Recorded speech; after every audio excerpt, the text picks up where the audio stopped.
YouTube, hello. Welcome to the stream. Hope you're all doing fantastic. Welcome along to the Bookwalker part insert number here. I forgot to can and check. 3? I want to say 3, but I'm probably wrong. But thanks for checking out the video.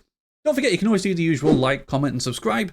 And you can always come over to twitch.tv/GodDamnItsChris and join us live Mondays, Wednesdays, and Fridays, 8 o'clock UK time. And you too can join in my rants and ramblings about how TVs need to be updated before you even turn them on. And why nothing can ever just go right. It's been a day, YouTube. But stick around, and we'll see you in a second.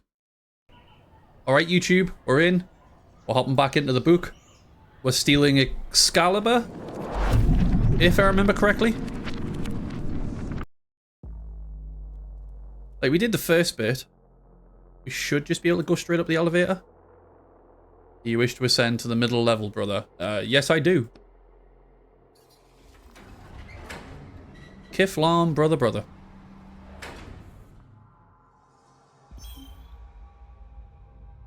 Welcome to Earth, brother. Earth, you look around. We call the lower decks Hell, the middle deck Earth, and the upper decks Heaven? Correct, brother. I see you have already studied our scriptures. If the will of knowledge guides you, visit our library on this floor. Okay. And is Excalibur there on the top floor? Every acolyte who ascends from hell must first serve 5 human years on Earth before they'll be permitted to touch the sword. What? Only after 5 years have passed can an acolyte grasp the highest sacred truth, and the worthy will permit them to ascend to heaven and touch the sword. Yeah, I don't want to be on Earth. Can I have a refund? What do you mean 5 years? Fuck this shit. I want off. Begin your service. Your 5 years countdown has begun. What am I supposed to do? How do I serve? Study truths, inspect the machinery, and help your brothers. Only routine will guide you to gradual understanding of the truth. We should look around and figure out a better plan than mopping floors for 5 years. I agree with him. I agree. Ooh, an access card. Did someone drop this? Okay, well, we've got the access card for B. Round table room? Cabins? Well, there's the library. Okay, we have to check the library. Just to see what the library looks like.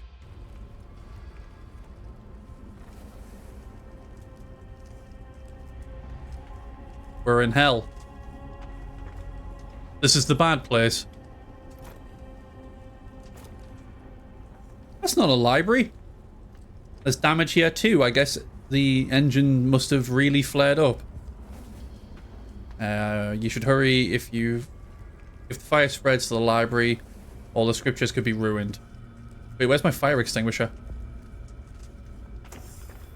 Do I have to, like... I think I've got to jump back out and go and pick it up again. Like, we did have the fire extinguisher.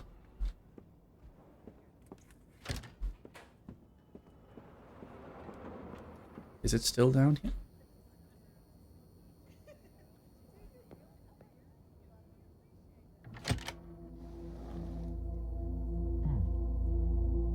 Who's been in here? Access the abandoned apartment on the first floor. Okay, well, the fire extinguisher's not there.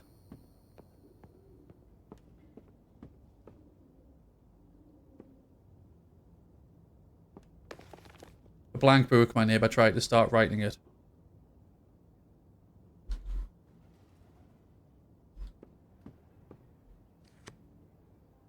That's what happens to writers once they work off their sentence.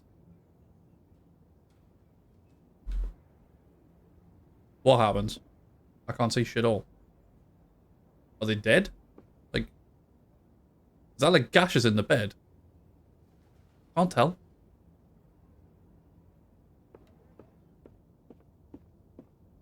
Okay, so when we finish working off a sentence, we're going to be murdered. Got it. shit. Hey, we got in though. We saw. That's a creepy picture. So hang on, where the fuck is my fire extinguisher then?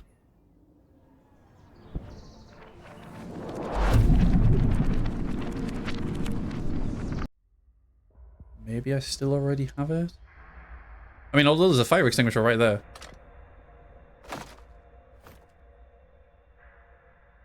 I wonder if it was a single use and now that I've used it, it's gone. Use a fire extinguisher. Cool. Well, that's fucked. The hatch won't open. Okay. Capsule is stuck, but you see a twist chunk of metal keeping it from opening. If only you had some type of tool. I need a multi-tool. Why do I need a multi-tool? I have Lilo Dallas Multiplus. Blast pass. Fuck. Kill me now. To hear the words of the past, recite the voiced prayer. To lower the righteous sword, recite the sacrifice prayer. To alter the electric's river current, recite the spirit prayer.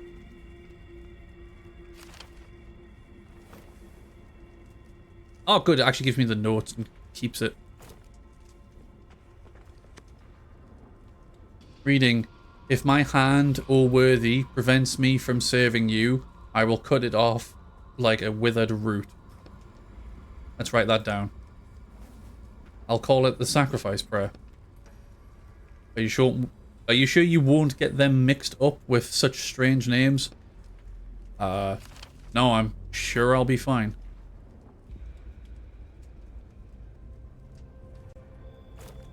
Cool. Can I get back here? No, I can't. I can't get past this. Okay, well, I mean, so we put out the fire in the library. Let's go look around. Cabin. Controller. Another slot for faith. I thought they only needed it for the lower level. Faith is what moves our ship forward. Without it, the search for the worthy would be impossible. It is needed on each deck of the ship, as well as in each stage of our lives. Alright, I get it. Okay, so we need to go back and get more faith, I assume. Oh, another prayer. Prayer is carved into the wall in Gothic script. May strength fill the part of my body that you require most of all, O worthy. I don't know about strength. Probably blood, but I mean... Okay, that should be easy to remember. I'll write it down. I'll call it the spirit prayer. So... Okay, so I guess we can only really go in this one. Oh, it's the restroom. Nice. I'm getting shit. Another access card. Cool. Access card C. Let's grab another fire extinguisher since I'm sure the one we had is used up now. I don't have to go right now. No, fuck you. Piss. Piss in the chair. Right, that seems to be everything from in here. Okay, pissing. Right, yeah, I think we're gonna have to go back downstairs and get faith. We go in here. Oh, we can't. Oh, can we get faith from in here? The device is connected to the prayer chamber. Sorry, the device connected to the prayer chamber is on fire. You won't be able to get to the vessel of faith. Use the fire extinguisher that I've just picked up. Whoosh. The man inside shows no sign of life. It's just like the equipment surrounding the capsule. Flask of faith was filled up before the fire and is almost unscathed. Take it from the compartment. It really is a miracle that it's intact. So are these people just dead? You try not to look into the capsule. Oh, nice. This one's hot. Is Hot Dave in there? The youngest crew member you've seen so far is writhing in pain inside the chamber. The panel showing his vitals is blinking red as the panel is showing the temperature inside the capsule. Looks like the chamber overheated. We should cool it down so this guy doesn't die. I don't have any ice. I'll take the flask of faith though. Oh damn, it's stuck. If a crew member is in danger, extracting faith or interacting with the capsule in any way is forbidden. That's what I was trying to say. You said it yourself, he's in danger, so lower the temperature in the capsule. Silence. My data shows that the capsule is currently at optimal temperature.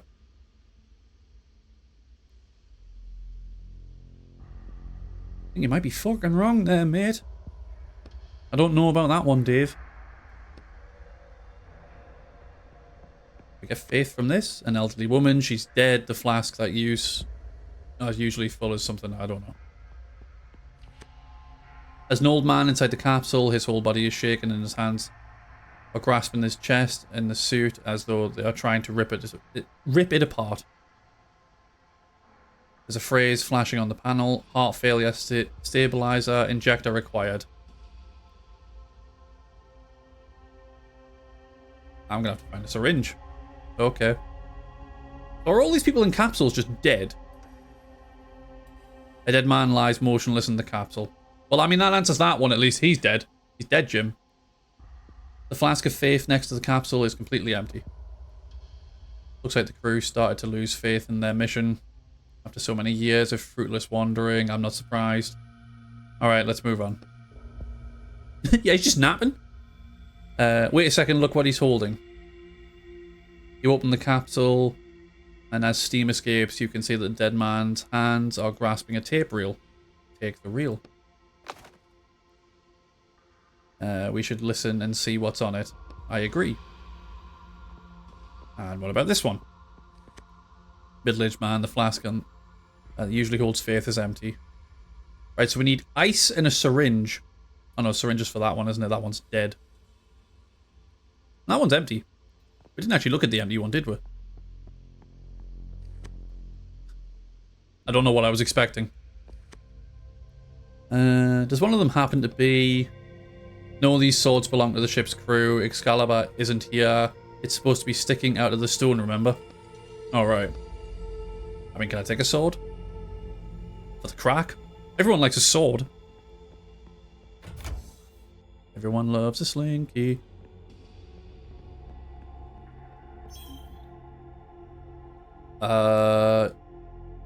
Yes, I want to go down. I need to go back to that storage area. Take them all, they don't need them. Exactly! Dead people don't need swords. But I do. Right. Can we get any more faith from this person?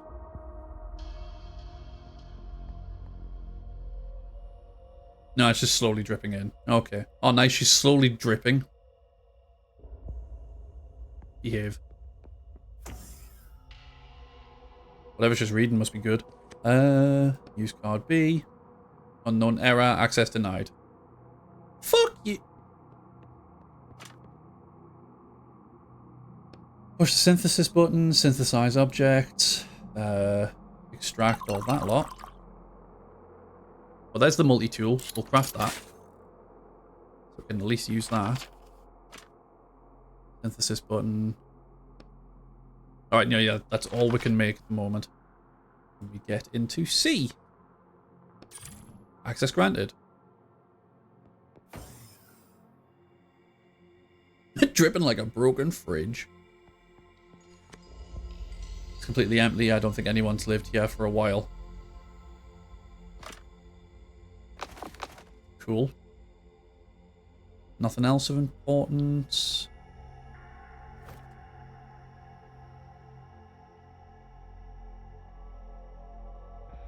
So, I mean, we've got the card for B, but we can't get into B. I don't know why we've still got a card for A. We've like already opened A, haven't we? This one's D, isn't it? Yeah, it's D.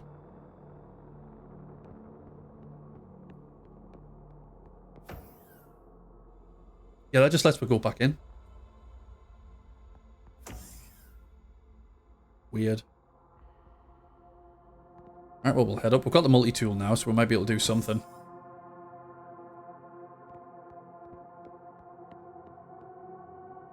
Yes, I do. I wish to ascend.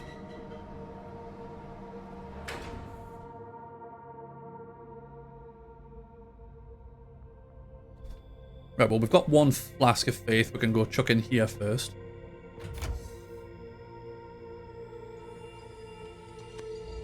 Faith. I'm gonna live forever. You must speak the prayer. You must say a prayer. Speak your request to the worthy. Hang on. To hear the words of the past, recite the voice of prayer. Sorry, the voice prayer. To lower the righteous sword. To alter the electric river's current. Spirit prayer. Okay. Spirit prayer. The worthy has heard your prayer. I will give you their answer soon. So the worthy only talks to you. Why can't I hear the answer straight from them? You asked the wrong question, Acolyte. You must ask why you are not yet worthy of a direct conversation with the worthy. Worthy of the worthy? Too many worthy. It's starting to sound like worthers. I don't trust people with worthers. Does the author know what a... I don't know how to pronounce that word is. In any case, I specifically was created in the supposed image of the worthy, and therefore I received signal from them. You were created? I thought you were human. The worthy has declared their will. You may activate the device. Indicators and messages start to light up. Thank you, O worthy. You rub your hands together. Warning, insufficient energy, limited functionality available. Oh, okay, so I can unlock one thing. Let's do the infirmary, because we can probably get a syringe. The infirmary compartment is not receiving the required amount of energy. No access. Oh, well, fuck you. We need to reduce the ship's energy consumption. Let's go figure out how we can do that. Can I get into the armory? Okay, well, I can get in there at least.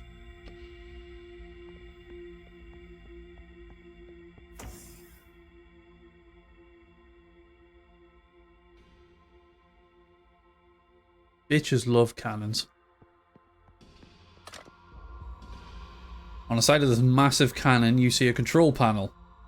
Examine it. The panel is inside a decorative metal frame with a floral motif. How does it turn on? Nope, not going to make that joke. Maybe it runs on phase 2. You look under the panel and see a familiar empty compartment designed to fit a flask of faith. Damn it. Fine. Touch the cannon. Your fingers slowly reach towards the velvety looking black surface of the control panel screen. Are you sure that's a good idea? The tip of your fingers slide across the screen. For the first second, it seems like nothing is happening. But in a second, a substantial static shock runs through your fingers. Ow! As soon as you pull your fingers away, the message appears on the screen. Insufficient faith. Of course.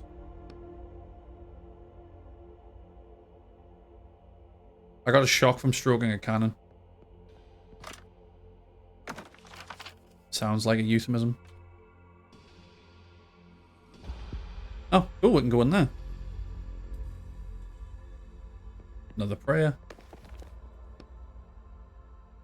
Reading, and the voices of their disciples will resound along the Black River, from shore to shore, from source to mouth. From ass to mouth, more like. That was giving erotic novel vibes for a split second. Yeah, Yeah, I was very much just like, am I about to read something and someone's going to be all like, say it again, but slower. So that's the voice prayer. We've got that one now. Leathers. The way forward is blocked by buzzing beams of energy. I'm not touching the beams, okay? That's just stupid. I will, however, crawl in the vent and be sus. The fuck have we just found?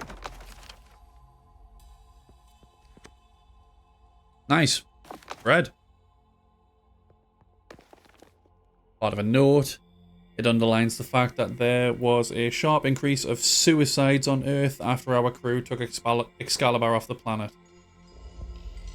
Okay, that's depressing.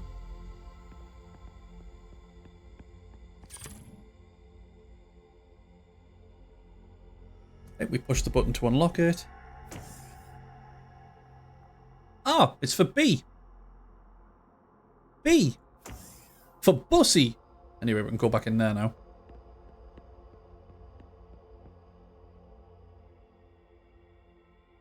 Yeah, well, we found a shortcut to get back downstairs without using the lift. Can we change this again? The kitchen? Cool.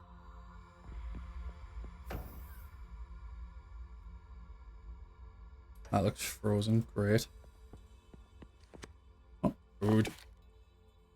Food for me. Bottle. Nice. I can probably make up some ink. Putting ink in the bottle sounds like a weird fucking like, I'm inking in the bottle right now. You see a huge door frozen shut on at the floor level. That looks like a freezer. Try to open it. You pull on the cold handle with all your strength, no results. Yeah, that's not going to work. Maybe there's a knife or knife somewhere in the kitchen. A knife? Are you joking? You need a sledgehammer and a chisel to break this ice. Or an ice pick. Sure, there must be an ice pick around here, right? For all the space ice climbing they do. Fuck's sake. Hey, welcome in, sweets. Hope you're doing well. It doesn't have to be an actual ice pick. But there must be something, some kind of similar tool here. I don't see anything in the text. Maybe you should ask your neighbor. I think my neighbors all hate me now, but I'll try. We're gonna go ask for a fucking ice pick in real life. Okay, cool. My neighbors already think I'm weird as it is.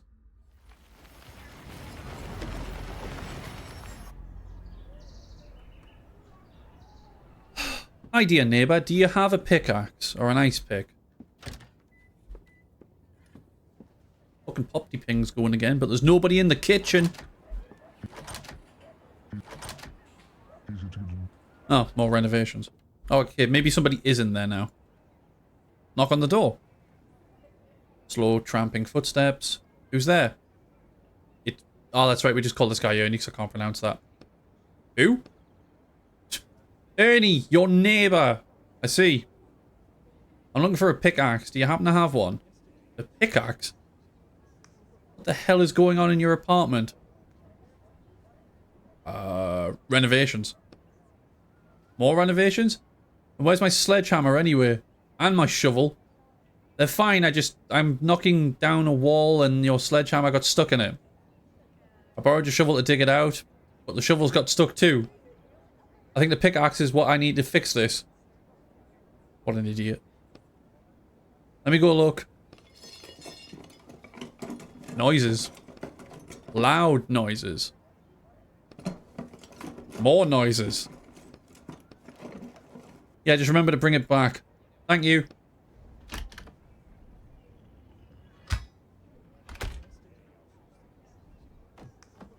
Cool. I don't think I've ever had a pickaxe in my life. Can you not just get one on Amazon while you're in the book? Lazy bus. Yeah, just order it. It'll be here soon. Back in we go.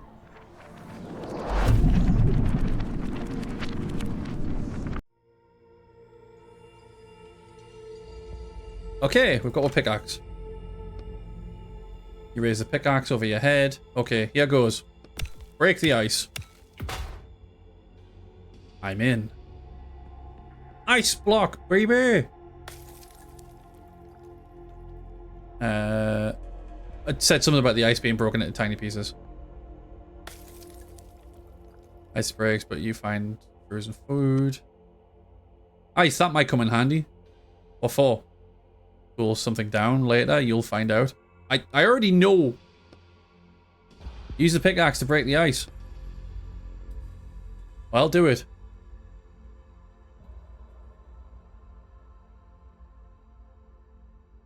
Why do I have an option of how I'm gonna raise it over your shoulder? You swing gently and the sharp point of the pickaxe digs into the ice, leaving the tiniest notch. Chuckles. Swing the pickaxe from behind your back. Winding up, you release the pickaxe into the ice. You hear a loud cracking sound, and a hefty chunk of ice flies straight at your face. Ow! You pick up the chipped off chunk of ice from the floor. Cool. I assaulted myself with ice. That's all I needed.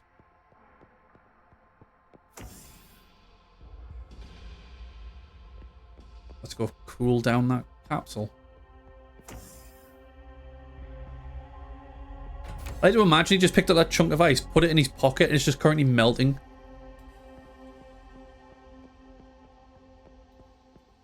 Hot cryopod. Right, where is it? Use the ice to cool the chamber. Pour the ice onto the capsule, the ice sizzles, then quickly starts melting. The temperature slowly starts to fall. As soon as it reaches a normal range, you open the capsule. The man's eyes are still closed, but at least you saved him from suffocating in that heat. Did we leave him like this? Yeah. Let him get a little fresh air. Take the flask. Okay, we've got more faith. You remove the flask of glowing liquid and put it in your pocket, making sure the lid is on tight first. Thank you, you nod at the still unconscious man. Well, he's not on fire anymore, at least. Hey, enjoy your watch streak? And your extra points? I don't have a syringe still. What did I need the multi-tool for again?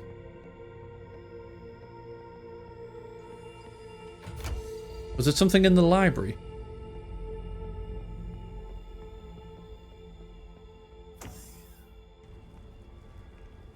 It was for this one, wasn't it? Because it was, like, broken. Use the multi-tool. You find something on the multi-tool that kind of looks like a screwdriver and use it as a lever to move the piece of metal. Cool.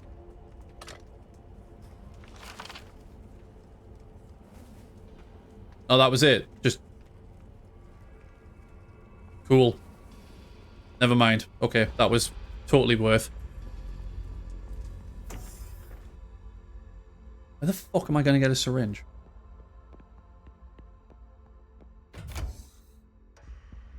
Do I have enough to maybe do this now? Study the figures. There are energy usage statistics. It looks like the navigator requires almost 70% of the total energy. Him needing so much is forcing them to fly slower than they had originally planned. I guess he's just that important. Well, I want to get in the infirmary. The infirmary compartment is not receiving the required amount of energy, no access. You need to reduce the ship's energy consumption. Let's go figure out how we can do that.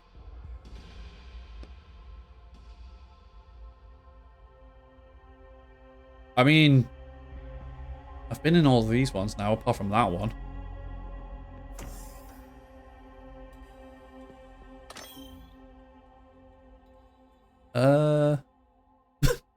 I really want to see Excalibur. Where is the ship headed? Maybe I've got to go back down to the engine room. Yeah, just crash the ship. Yeah, fuck this shit. Just crash. Just aim for the nearest fucking asteroid. Right, let's try running through to the engine room. Maybe we've got to do something in there. Cooling system. I'm assuming this is just the same as it was. Yeah, it's active.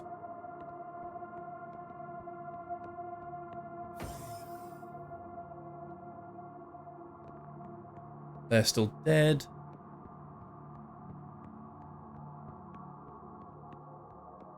No, can't interact with this. Great. I've still got the pickaxe.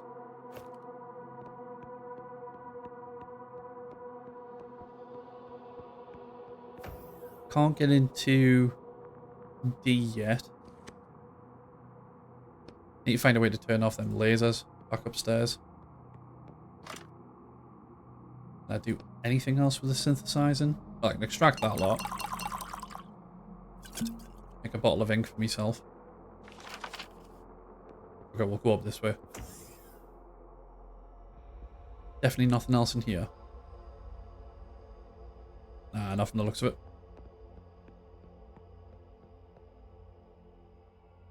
Right, so that brings me back here. Oh wait, I've got the spare faith, haven't I? I can put it in here. Who's ready to fire the cannon? With a hiss, the flask of faith settles deep into the cannon. The panel starts flashing almost immediately. Blue and green symbols form patterns and then fly apart, forming several rectangular buttons. Okay, what now? By touching the words, that seems to be how they do it in the books. By touch the message and say the prayer. Status check. As you choose the second option, the screen goes black for a moment, and then a chart appears on it. This cannon uses more than 20% of all the ship's energy. That's why we're going to turn it off. What's that number mean? The weapon's firepower. If it's to be believed, this weapon can destroy planets. Yeah, that's something we should just casually have on a ship with a psychopathic robot that's telling everyone to have faith. A shiver runs through your body. We should turn it off quickly. We need the energy. Yeah, deactivate. As you choose the third option, you see a huge message that covers the whole screen. Prayer required. Okay, go ahead. Which one should I say? It's hard to tell. I'll look for something about the weapon or energy. I have to sing? I've just kicked me fucking stool.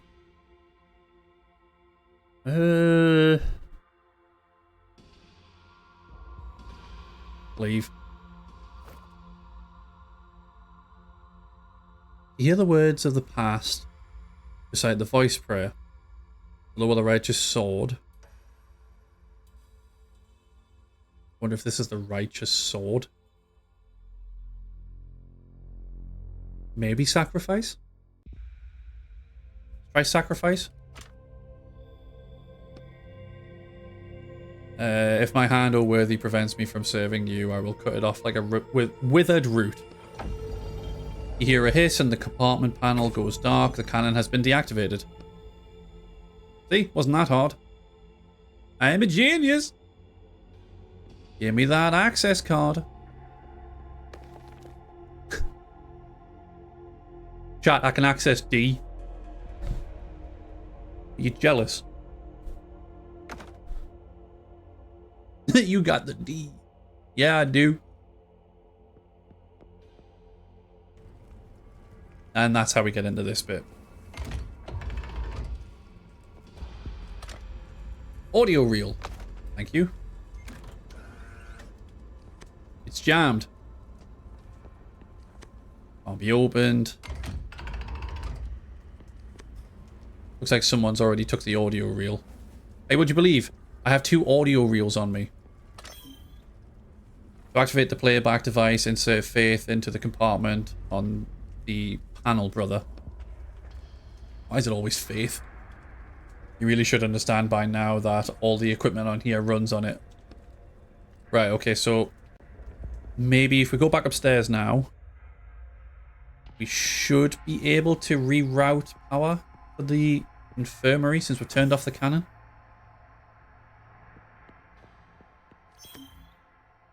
Available energy detected. I think we can unlock all the rooms now. Cool. Let's go get a syringe. The infirmary compartment is receiving the required amount of energy. Access granted. Yeah. We got the D. Now for the shaft.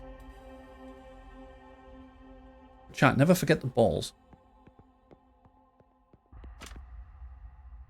Yeah, the wall is a locked container labeled medicine. Use multi-tool.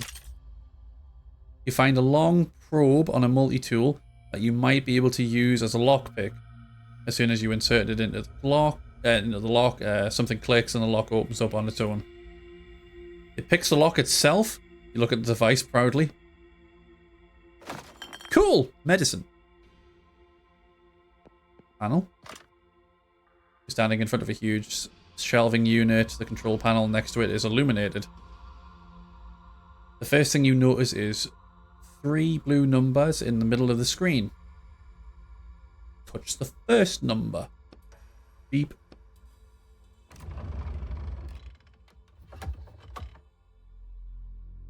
The inside is made up of a neat square compartment with different types of bottles in each one.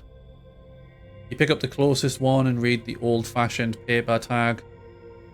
Dandelion leaf. Folk medicine. In the space age. It's empty.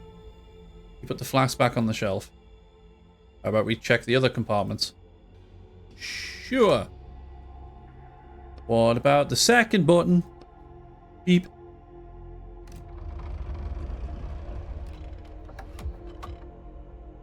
In the middle of the shelf, you see a gilded box with an ornate inscription, relic of the great martyr Rimar. A melted audio reel is lying next to it. Open the box!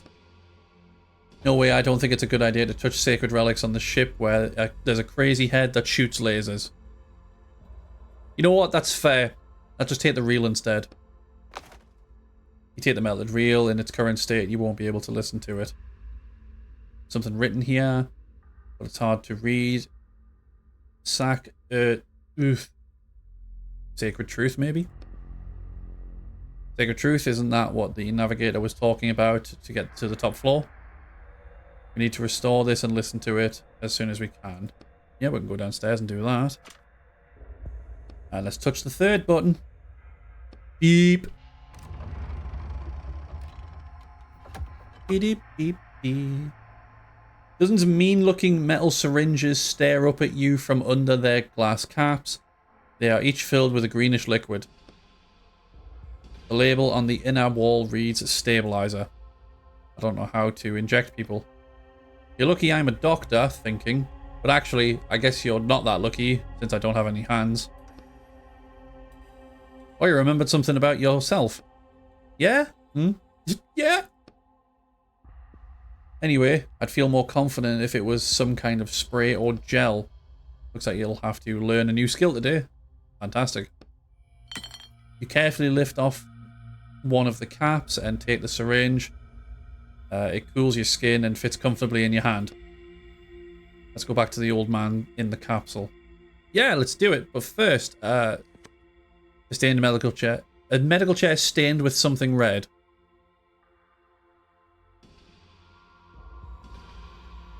Tomato sauce. We'll just go with that. It's just tomato sauce. And nothing more.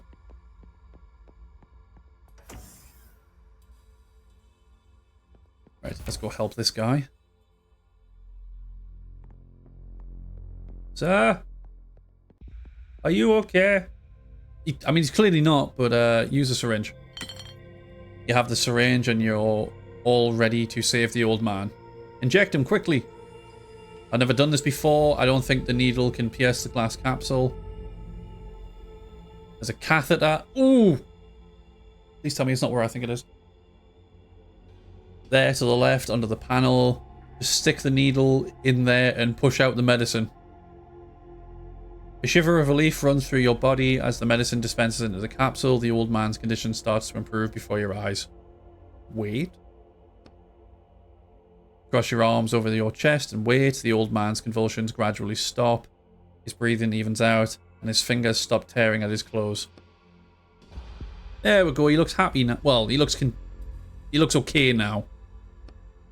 Hey, we saved his life. Yep. Now I can take this flask and move on. All right, all right. Grab the flask. We did well. Hell yeah. Now fuck all these people. I'm leaving.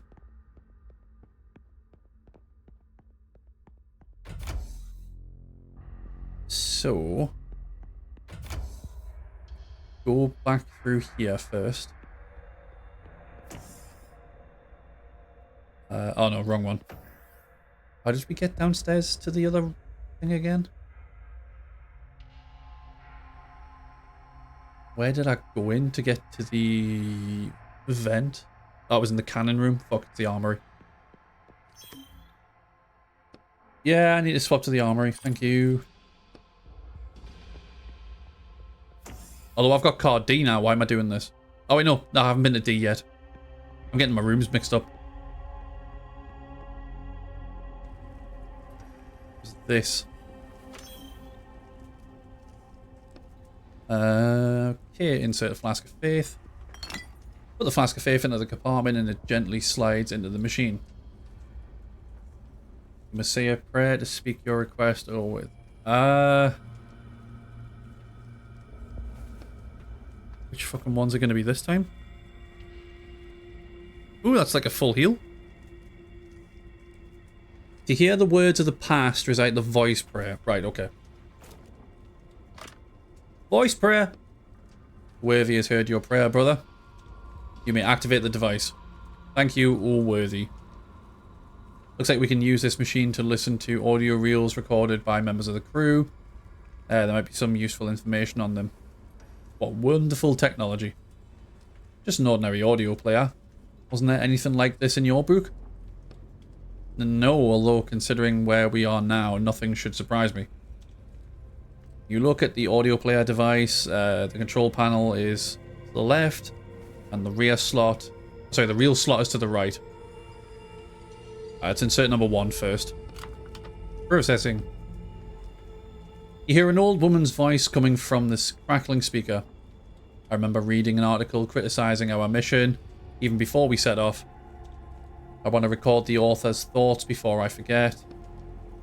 He wrote about how a sword will be blasphemous, which he blasphemously called a hunk of metal stuck in a stone, led to the idea of dividing us into worthy and unworthy.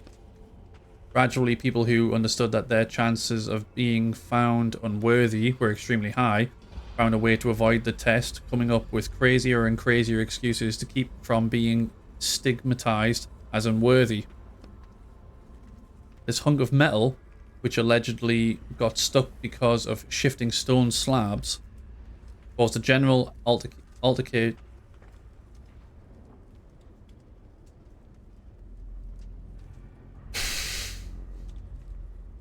I can't read. Caused a general acceleration in the development of interplanetary travel, which eventually led to our departure.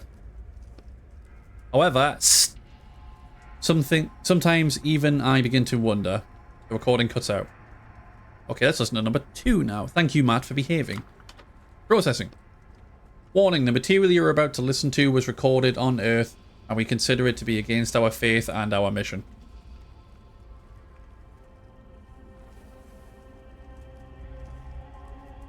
I hope it's smut. You hear a middle-aged man's voice coming from the crackling speaker. Ahem, in my attempts to analyze the influence of faith on our technology, in light of recent events, I came upon an interesting detail.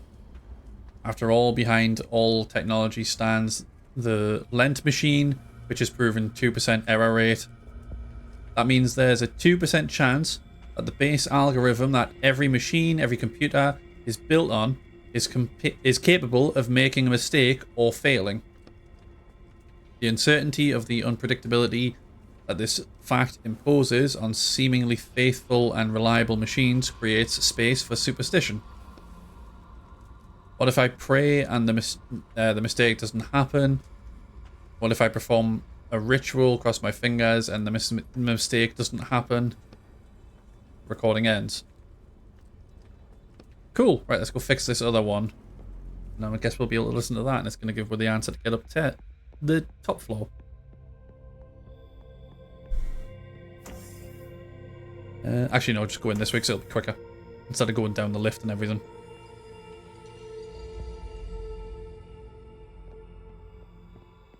Right, so through here. Let's repair the disc. Processing. The compartment opens and you see a completely restored audio reel within. Great, now we can listen to the listen to it on the player in the library. And can we get into D since we've got this card? Use the using the D. Access granted.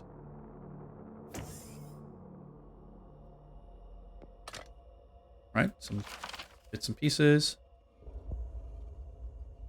Alright. Oh, there we go. An elegant chest stands in the middle of the room. It looks as though the whole cell has been built around it. Use the multi-tool.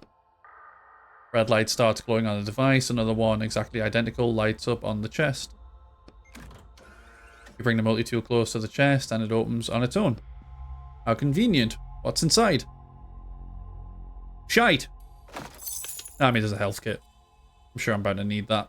I'm going to have to fight something, aren't I? Amazing chest ahead. I come across a section and it advises me to try jumping across a gap. I'm gonna fucking lose it. Oh, there we are. I was trying to figure out why I had all these marks saying I like still had stuff to read.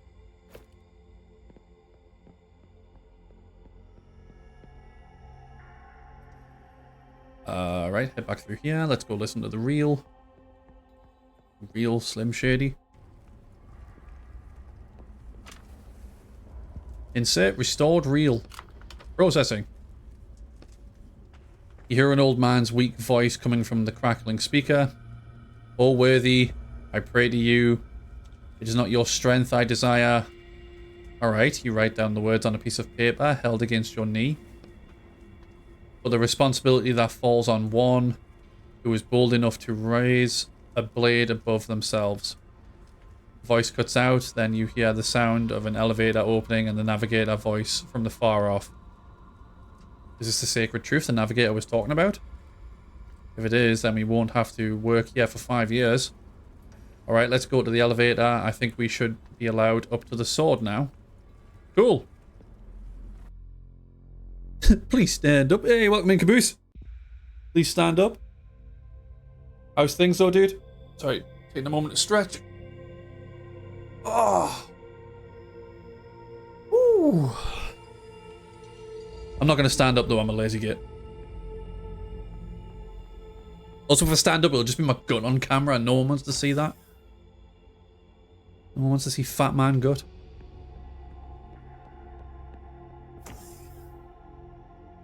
Okay then, let's use the elevator. Big stretch. I believe I has graph. I believe I has graphed for. I believe I have grasped the sacred truth. Okay, I had my penis on camera, but other than that, it's all good. Wait, what? You can't just drop that and act like nothing. Like, what? I'll put it against. Sorry, I'll put it in the Discord followed by "Damn, is there a VOD?" I'm listening, Acolyte. You clear your throat, glancing surreptitiously at the paper in your hand. "O worthy, it is not your strength I desire, but the responsibility that falls on one who is bold enough to raise a blade above themselves." Silence. That is indeed the sacred truth. It must be understood by those who decide to touch the sword and be declared worthy. I am amazed that you were able to grasp it in such a short time. Well, I am prepared to uplift you. Are you sure you're ready? Nothing left undone here? No, we've done everything. No matter what I say, I'm digging a hole. You know what? You're right. You're kind of right. No matter what you say. Yeah, Oomphy asking the real questions. Wait, you've never had your penis on cam before? Only when getting paid for that. Boost? There was a pay option? I'm ready. Let's go get the sword. Uplift me. It shall be done. I can't wait to get up here and there's just a dead guy.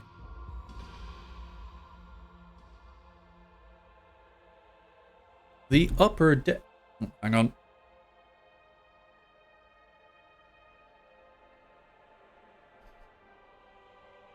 That is indeed a penis.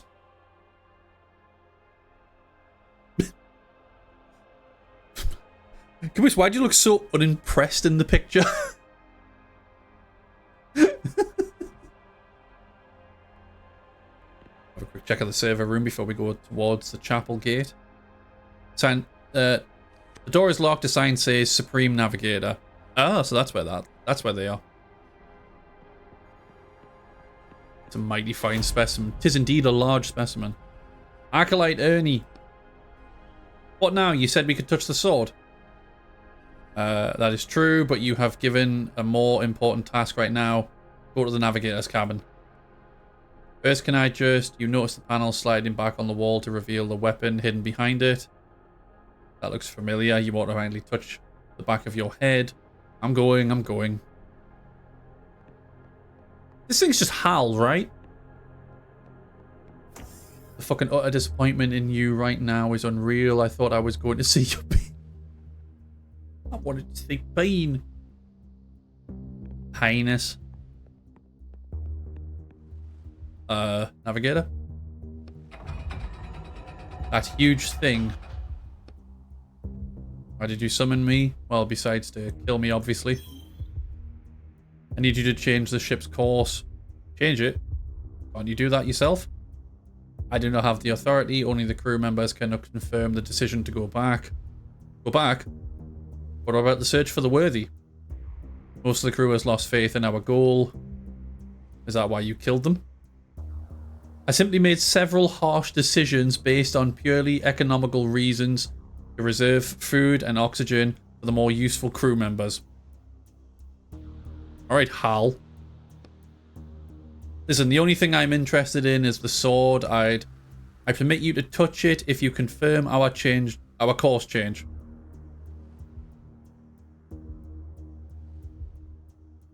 I won't change course. Okay, it doesn't affect me anyway. Ooh. Do we want to be a bastard and just say fuck it and I don't care and give me this damn sword, or are we gonna have to fight this thing if we say, like, I'm not changing it? Basically just said looking for faith in this economy. Hey, nobody got faith in this economy.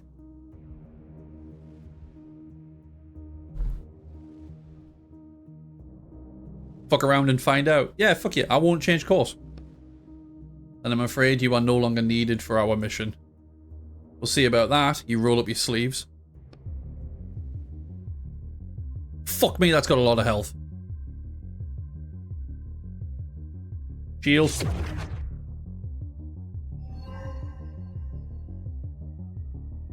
That's a lot of guns. Stun. And fuck, that hits everything. Drain that one, just to get rid of it. Ow! You bitch! Slash does a lot of damage, that's good. Ah! Motherfucker! Stun again. Please. Kills most of them, that's great. Flash.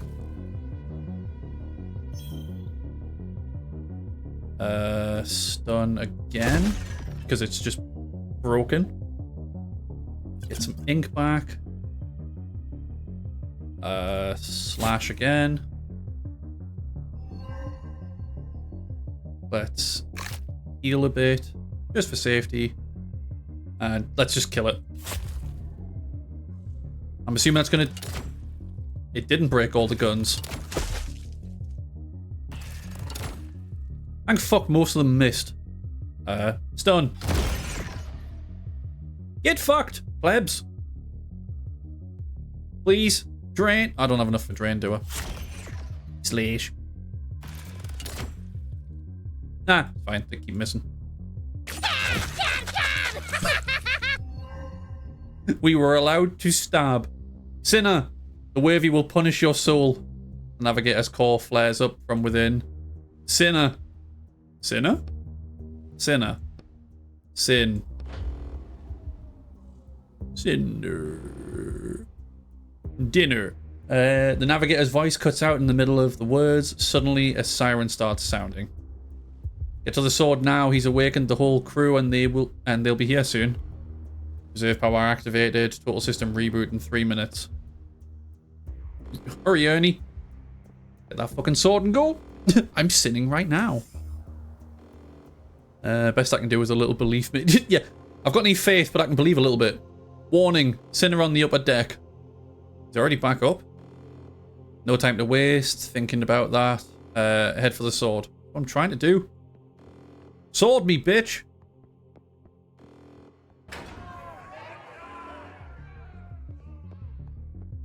Let's go, let's go. Bang, bang, bang. They'll break through any minute. The sword draws your full attention. The majestic hilt gleam in the light, and the sharp blade disappears into the thick stone. I'll try and use my hands to pull it out first. Right, maybe out of all the people in the world, you're actually the worthy. You lower your head, take a deep breath, and walk up to the stone. That was sarcasm. Find another way to get the sword out quickly. Your hands feel like they're filled with strength, and lightning seems to flash inside you. You're wasting time. I am worthy. What are you mumbling over there? Can't we use a laser or something else to cut it out of the stone? I am worthy. Your legs lead you forward on their own accord. Your hands grab the sword's hilt and it fits perfectly. It's your sword. All you have to do is pull it out and... Damn it! The muscles burn, but the sword doesn't move an inch. We really tried. I have the power! Pull that fucker like a tooth. Sorry, I like yell at the sword, try to jiggle the sword. Congratulations, you're not the King of England. Oh, thank fuck, I don't want that responsibility. Can we find a laser, please? Yell at the sword. Something rises up deep in your soul. Despair. Yes, it seems to be despair. Come on, you hell fiend, get out of there. Come on. Ah! Anger and yelling are perfect combination, but Excalibur doesn't care. It remains cold, mocking, and motionless. They're getting desperate. They'll blow up the whole ship. A high-pitched squeal from behind the door drowns out the siren's wail. They've remembered that they have automatic chainsaws diamond-coated from page 142. Now we really don't have time. Damn it all.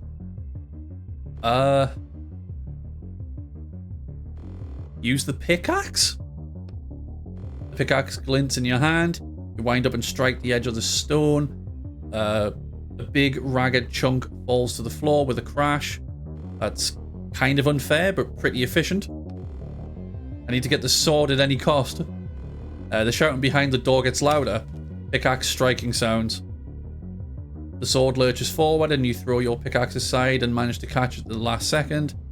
There are still bits of stone on the blade, but but all in all, Excalibur is free. You're fast. Seems like the stone got pretty worn out over the course of the journey.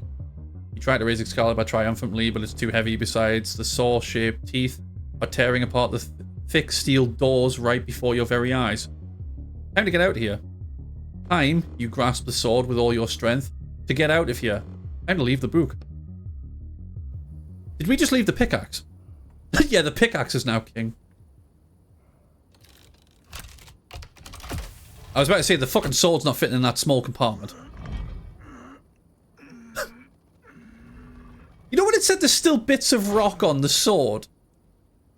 I didn't think it meant that fucking much. But I mean, at least we got it. Cool. We stole a sword from a bunch of fanatics. That's a true barbarian's weapon. Yeah, it's a sword, but somehow it does blunt damage. Oh, bludgeoning, sorry, not blunt.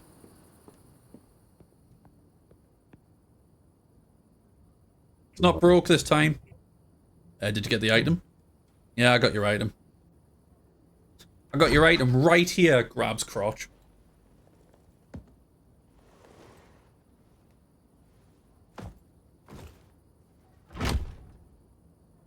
I need to get some sleep now, I'm exhausted. Yeah, I would be too if I just had a pickaxe open the fucking rock with Excalibur in it. Just pouring a drink quickly. Oh, not my fucking telefono.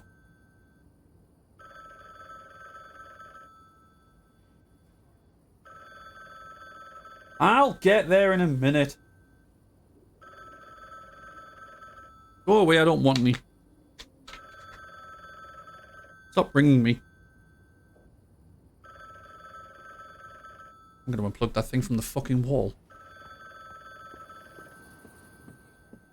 So, can I give this guy back his pickaxe? Yeah, pick it up then promptly put it down. No! Click. Hello? Female voice. Ernie? You called? Did something happen? I called you?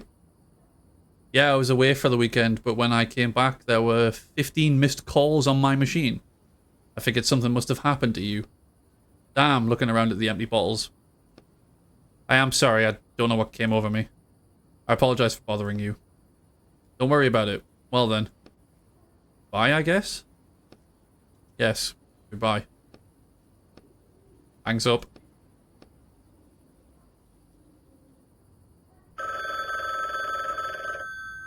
Was that about lover or something, or? I mean, can we call them back? Hey, look, there's only one bed in my house. You catch my drift? Silence. The order has been accepted. You may go. There was no envelope. What envelope? You know, the one with money inside that you usually give me after.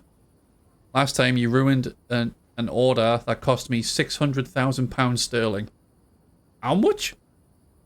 You think I'm going to pay you for that?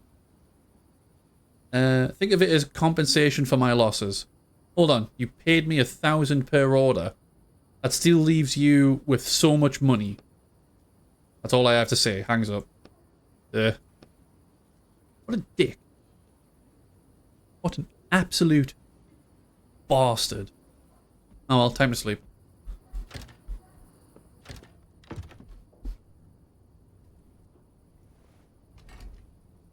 Good night, person in the lamp whose name I forgot.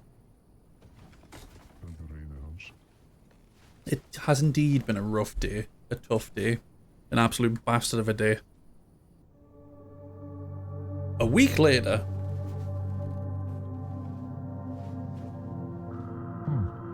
What a wonderful day.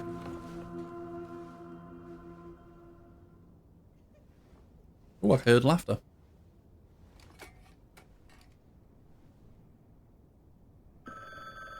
Oh. Piss. Can I do any upgrades? Ooh. We can upgrade the stunt. Just increase the damage. I want stun to hit like a truck. Oh, we've turned the table. Turning the table. Hello? Silence. There's a job. I'm ready. Silence. Anything else? Silence. No. Silence. The order's at your door. Hangs up. You sure is strange today.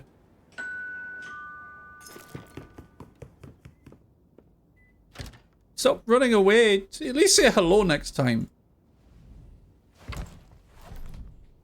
It's easy to get a new one. Man, these people sure are miserable. That's an interesting picture.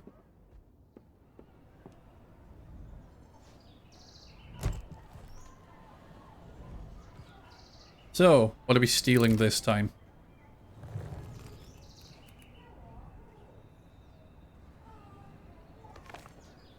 Strange note, the contractor agrees to infiltrate Timeless Mansion by Helena Roberty and extract an item, the Cursed Clock. The client agrees to pay the negotiated sum upon fulfillment of the contract. Stealing a clock? Yay, horror book? Maybe? An excerpt from a review. Fresh and original as always. Nowadays, that there really aren't enough authors who are this original and can also release new books so fast. You want to, like, quote that dick anymore when you suck on it? Jesus. Okay, let's dive on in.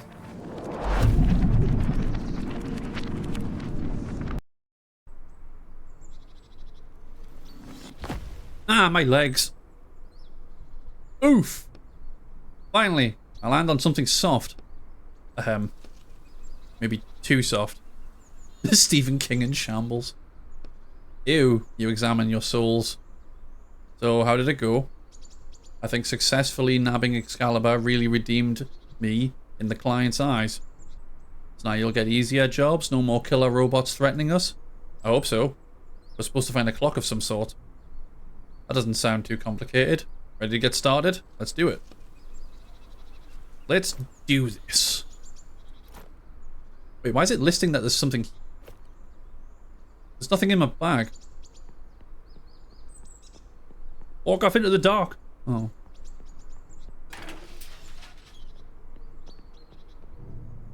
What? What? Hey, it's a cute place.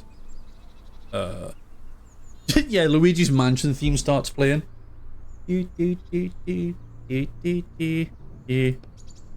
Ernie? Are you okay? Yes. Is this his book by chance and someone's stolen it and written it themselves? Or like named it after themselves? Trash. What the? Oh god, oh god. Woman runs past without even glancing at you. I trapped him. I trapped the monster. Run away. Monster? The jobs didn't get easier. Madam? Madam? Madam? Hello?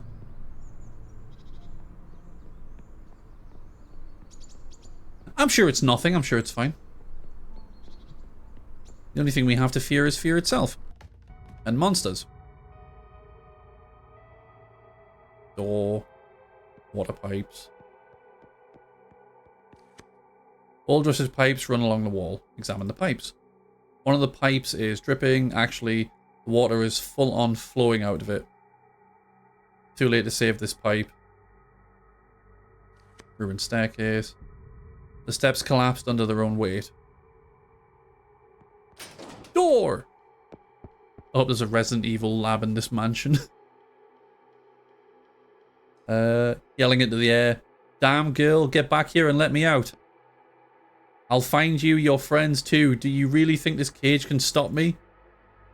Is this the monster? Who are you? The man pauses and stares at you. Damn, wincing. Ernie? You know him? I'm just gonna keep saying Ernie. Just easier. Ernie? The man's eyes seem to burn through you. You look away, but not before noticing that the man's hands are trembling with anger. I think we should get out of here quickly. Stop right there, you bastard. Answer me. What did you do with Amanda? Where is my wife?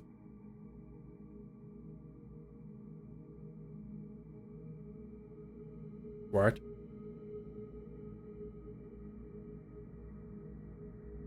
Chat, have we been fucking around with people's wives? We dive into that. Hands in the air, you creepy motherfucker. Welcome in, house. Hope works went alright tonight, dude. Hold on. What does all this mean? Not now. Leave. So yeah. I'ma just take all this shit and I'll see you never. Steal bits and pieces.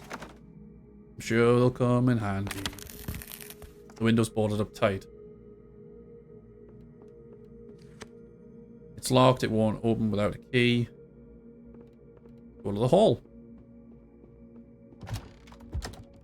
Not bad, I suppose, nearly done. Yeah, you've got 15 minutes and then at least you're finished. Well, there's that bloke on the fucking, in the cage downstairs on the wall. Clock! Why does that fellow in the basement know you? This book. I wrote it. What? What do you mean? I created this mansion, but I was arrested before I had a chance to finish the book. So how did your client get this book then? But we've only been stealing from books that are on the market. I imagine the rights to it went to my publisher and they decided to have another writer finish it. So that's why the dreadful man in the basement knows you. You created him. Yes, but not like that. Sighs. It was the story of a generous aristocrat who lived in a beautiful mansion with his wife. You definitely won't catch me writing about the murderer in a blood-soaked basement. You think the new author changed a lot? Looking around. I think so, yes. Who's this Amanda he mentioned? Is she somewhere too? She's not here anymore. It's better if we talk about that later. This clock wasn't meant to be here either.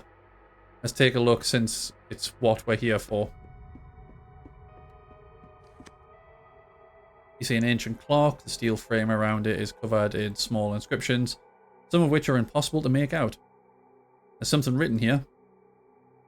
Reading. The clock master's lifetime. Something something. With the time on the clock itself. Too bad it stopped. I'm guessing we need to bring it back. Bring back a working clock. Ernie? Yes, a working one. You notice 3 huge holes in the mechanism. There are 3 gears missing. We'll have to search the whole mansion. Well, you should know your way around here pretty well since you created all this. Looking around. Are we at the end of the book? That's right, the plot has ended and the heroine managed to lock the monster in the basement and escape. Nothing else happens in the plot after this, a happy ending. We need to go back to somewhere on page 150 or so. That's where the mansion will be in the best shape for us to search it. Even the staircase is in ruins right now. I didn't know you could do that, so are we going to jump between pages? Jumping is the easy part, the hard part is landing on the same spot on another page. If I miss or land, end up... If I miss or land, end... Sorry, I'm fucking... This sentence has confused me. If I miss or land, end up between pages without my powers, it could end badly. Am I reading... Is my brain not working, or is that a really shittily written sentence? I miss or land end up between pages.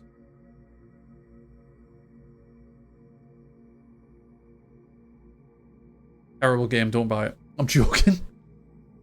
Huh? Really awkwardly written to me. Yeah, I've tried to read that in my head like 3 times and tried to correct it in myself, and I'm like, yeah, I'm like, land also? If I end up landing between pages, maybe it was meant to be? I don't fucking know. Should we risk it? Go to 1995. Did it decide to change from land between to end up between and messed up? Yeah, from the looks of it. Hell yeah, I think it worked. We're on page 120 now. A little more pleasant here, don't you think? Ernie, you don't want to keep doing this, do you? I can't just cancel the job. I don't really have a choice. You think the client knew this was your book and they sent it here on purpose? I don't think he cares either way. Help me, let me out. Who's that? Another victim? Let's go find out. Yeah, no English goodly. It's a book just for me.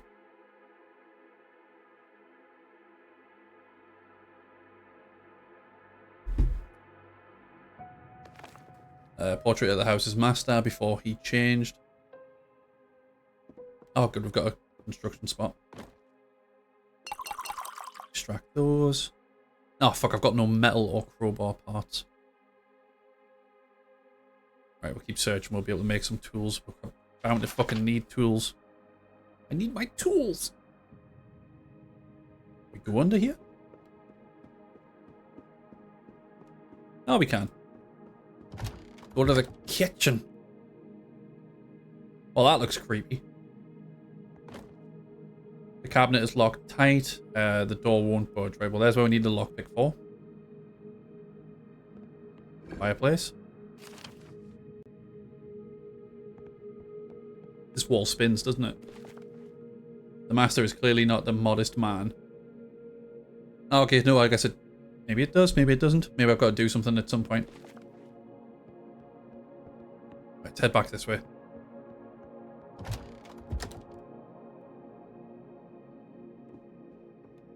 I am expecting this book to be like a horror-ish sort of themed one.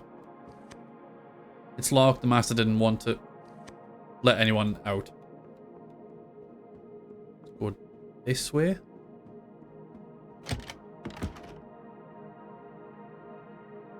Shelves! Hey, anybody? Hey, Jonathan, guys? I mean, I can move that myself at least. Cabinet. Storage door. Oh, cool, it's open now. Is there anybody there? Help me, Jonathan. Voice is coming from behind those shelves. I hear it.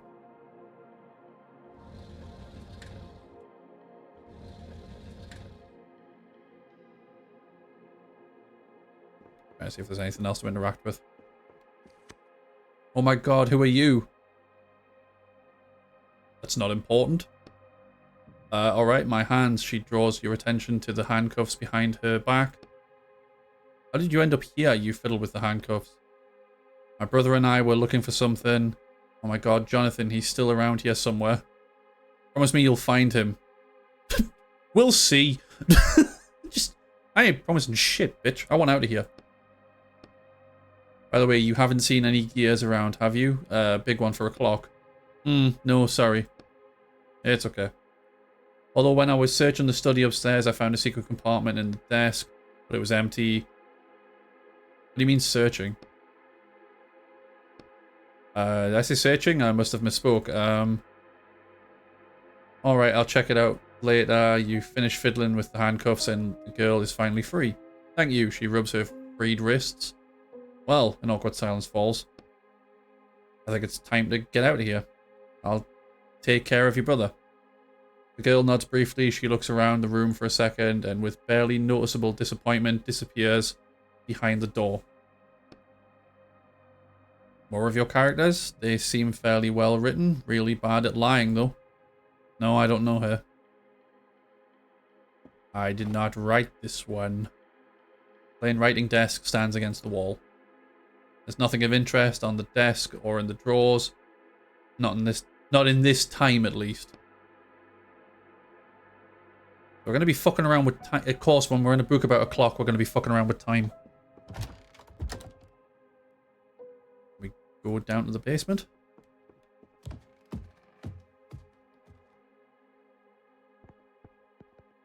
You look at the empty cell, the scratches on the floor and the chains hanging from the wall. Make this a frightening place even without. I wonder where our monster is this time. I think we're better off not running into him. Looks like he was ready to kill you right there and then. Do you think the new author made him like that? No, nothing changed there. Oh. But he's not supposed to hurt the other characters. You examine the manacles on the walls. And its change in him bothers me. Someone's been fucking with my writing. Somebody's sleeping in my bed. Sleep.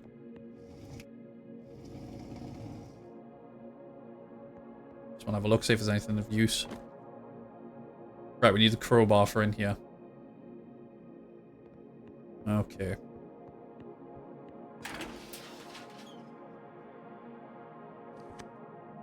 Here's what's ruining the staircase in the future. Looks like there's a water pipe leak. The pipes are indeed leaking badly. The smell of dampness lingers in the air. You examine the small crack in the pipe. You instinctively clench your fist, preparing yourself for the burning pain from your shackles. Let's use some ink. We'll just need a little bit. That's not a huge hole. You place a small drop of your ink in the crack in the pipe. The ink slowly takes on the appearance of the appearance and properties of metal. Come on, faster. You grit your teeth at the pain from the shackles burns you. I think that's it. The crack's gone. Phew. You exhale and pull up your sleeves to look at your hands. Are you alright? Yeah. It's best not to show that what you see to Roderick. You push your sleeves, wet with blood, back into place.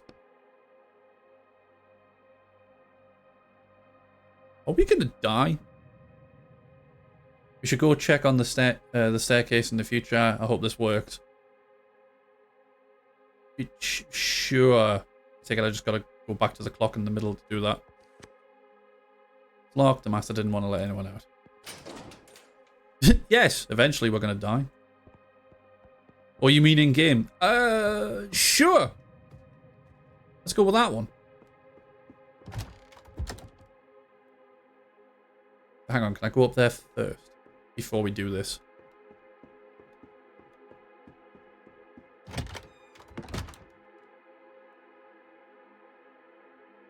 Got a box. An empty box smells like tobacco. One of the master's letters. It's an invitation to a ball hosted at his mansion.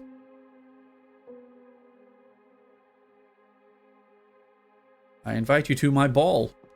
And the other one as well. Master's study. This is a mansion. This is the mansion's master's study. It's so sparse. Fuck sparse. Fuck. I'm really struggling with reading and writing and everything today. I'm so sorry. It's so sparse. Apparently, whoever rewrote your book didn't know much about creating pleasant settings. I don't think it's all that bad. Oh. I did it, didn't I? Thank you, Matt. It's been a day. Please refrain. Hey, pieces of metal. I can make something finally. Crowbar pieces. Cabinet's locked tight. The desk of the master. The desk of the mansion master. This is the mansion master's desk. Why am I reading sentences by taking the last word, putting them at the front, and then acting like that's the way it goes? Maybe I'm dyslexic. Maybe that's the problem. Maybe I'm dyslexic. Or I'm just thick as shit. Search the desk. All documents are scattered across the desk. The desk's only drawer is completely empty. There's nothing here. Examine the secret compartment. You notice the bottom of the drawer has a strange edge. You press lightly on the bottom and discover an impressively large secret compartment underneath. This could fit a whole gear. It could if someone had put one in here. You close the drawer. We should check out the desk in another time, since it had to be here at some point. I hope so. Walk away. Right, that's everything.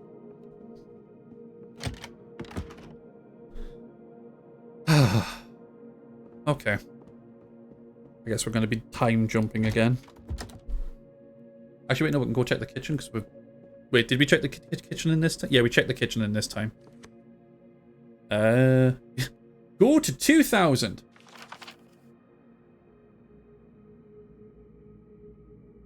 Hey, look, it worked. It fixed the staircase. Let's go see what's left on the second floor. I mean, let's also go make equipment that I can use now. Oh, I can only make the pliers. I don't want to make those yet when so far we've found shit that we need the crowbar and the lockpick for. Just keep those for the minute. Also, I didn't look in the chest back in 1950 or whatever it was. Oh, there's pieces of metal.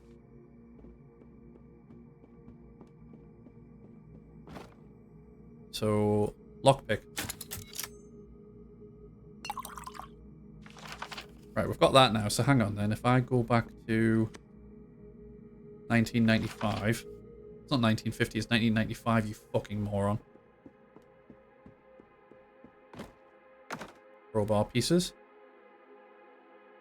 Is that enough to make the crowbar as well? It is. Cool. But keep an eye out for the pliers. Or at least the stuff to make the pliers. Let's head back in here. It was this one, wasn't it? Pick the lock! With all your experience picking locks, this one opens in just a few seconds. Okay, nothing of any massive real worth, but we have it now. Yeah, it's just a load of junk. Oh, hang on, desk with gears. Ah, yeah, they won't fit. A load of old junk.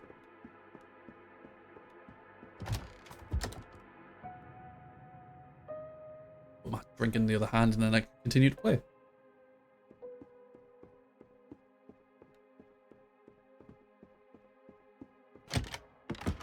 There we go.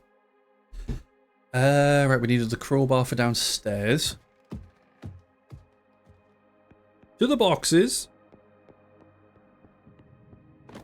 Use the crowbar.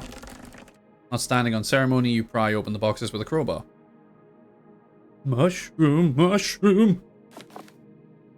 Well, I mean, it's giving me supplies. It's just now I really give a shit about.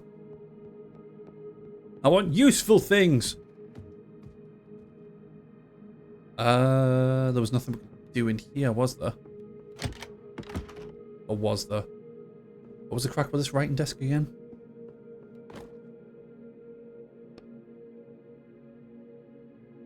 Yeah, just not in this timeline. Right, okay. Maybe now that we've been here in the past, that door will be open in 2000? And we can actually get in there?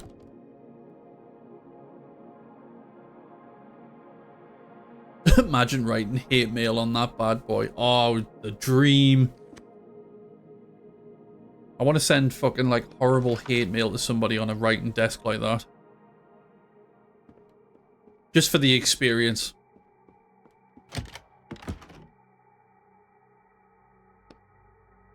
This was a room for entertaining guests. Looks like the master of the house became less social.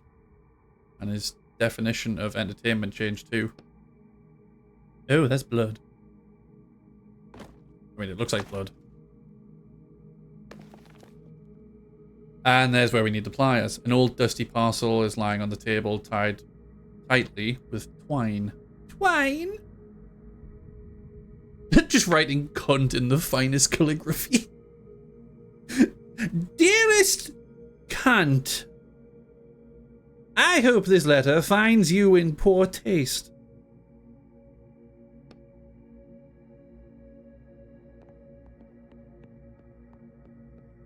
What's in the cabinet? Apple and bottle. Master was clearly not a modest man. Yeah, but just move the portrait out the way. Okay, never mind. We're not allowed to do that. Fuck me, right? Right. Let's go check the other bits. Since we can. Before we go upstairs. Because he'll still be trapped in downstairs, won't he? Locked door. Can we go in here? Won't open without a key. They're boarded up tight. I mean, I've got a fucking crowbar. Can I just, like, you know... Just stop popping shit off.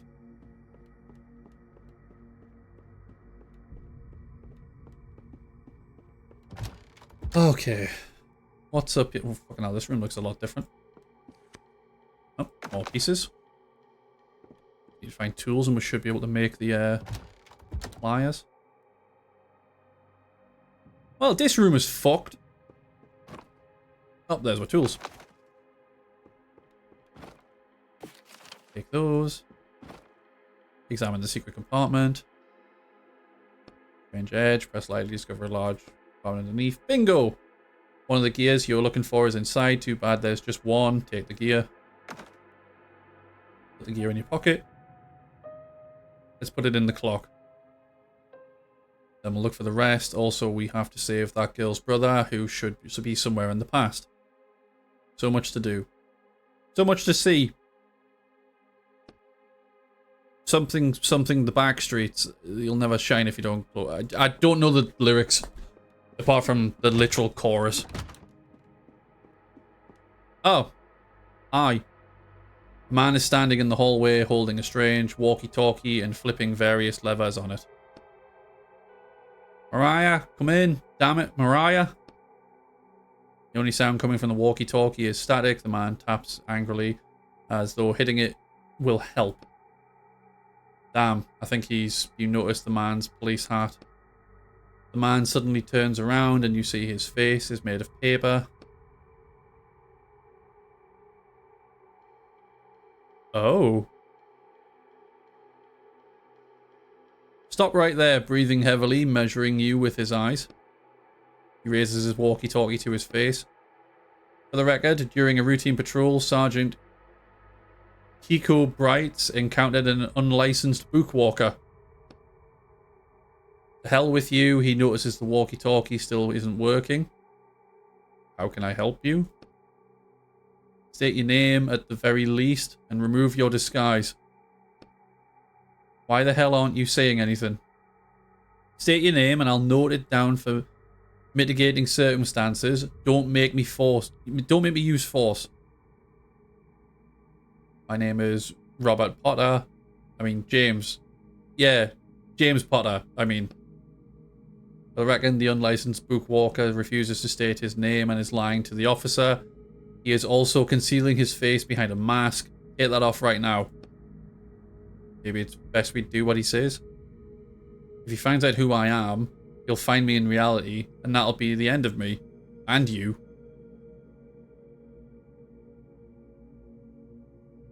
Do we keep lying or do we just fight? Lie. Fight.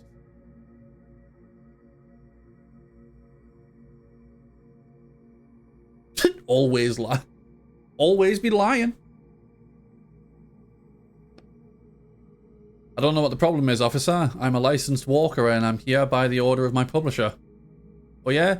Who's this publisher that sends their employees into books that haven't been pulled from stores? Well, we have a special kind of publisher.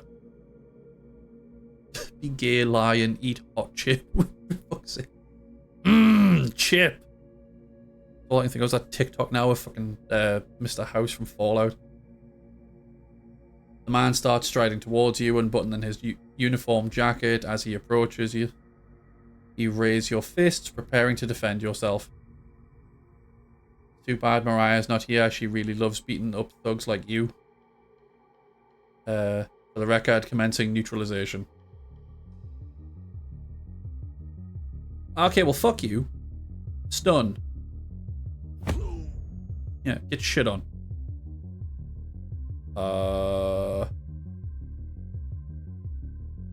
Drain? Oh, he got rid of me slat. It's a good thing I fucking increased stun, I guess. Mug. Do a drain. That was a strong hit. However, I don't care. The man looks at you angrily. Damn you, fine. Mariah will deal with you later, thief. The man instantly disappears as though he was never there, but the bruises on your body say otherwise. Damn, this is really bad. I can imagine disobeying the writers police is one thing, but fighting the police? Attacking a police officer plus stealing from books that are still under license. It's not 30 years, of course, but you could definitely get 5 to 7. Not even close to what you were accused of. What in the world did you do, Ernie? What did we do? I am actually starting to worry if we are the bad guy.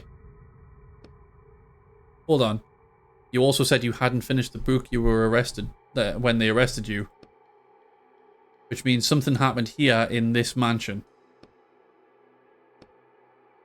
It has something to do with the mansion's master and someone named Amanda.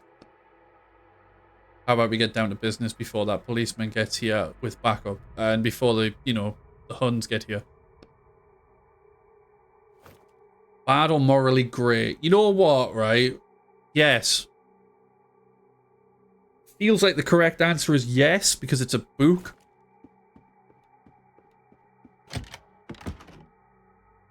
Like, are we saying that there are no, like, bad people in books, only morally grey?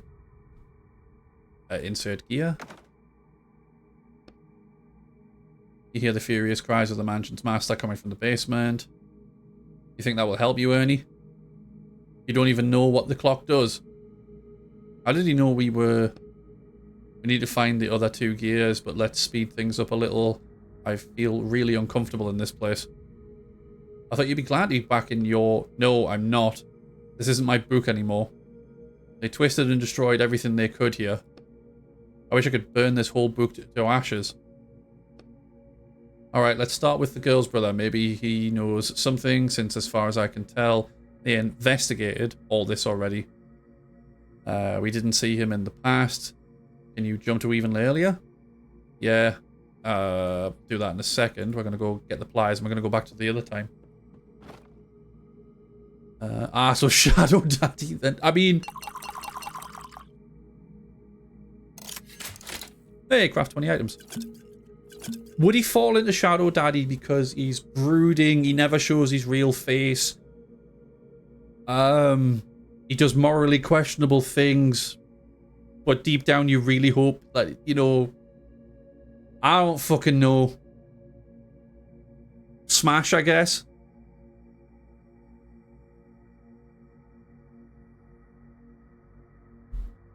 Hey, at least while you're smashing it and ruffle his pages. Actually, you'd have to be careful you don't get a paper cut. Imagine a man with a book face going down on you and you get a paper. I'm being terrible, I'm so sorry. Right, go back to 1995. So many red flags, he's a circus, and I happen to love the sick. Fucking hell. Putting the bookmark in so I can finish him later. Oh, fuck, wait, no, I'm at the wrong time. It was back to the other one. Shit. Need to go forward. We were in the right time already.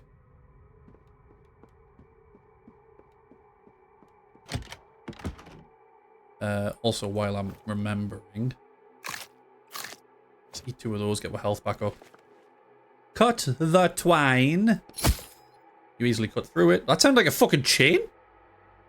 Think there's something useful in there? Look inside the parcel. Ah, okay, it's just shite for ink. Fair enough.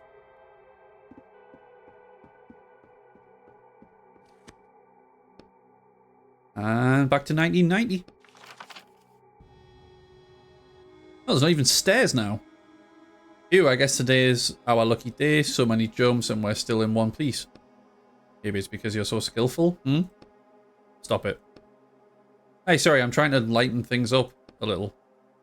Thanks for trying. Okay, cool. So, portrait of the master at the same age. Yeah, he hasn't changed in that portrait. He smells like wine. Go this way. Right, so yeah, we still can't go out the front door.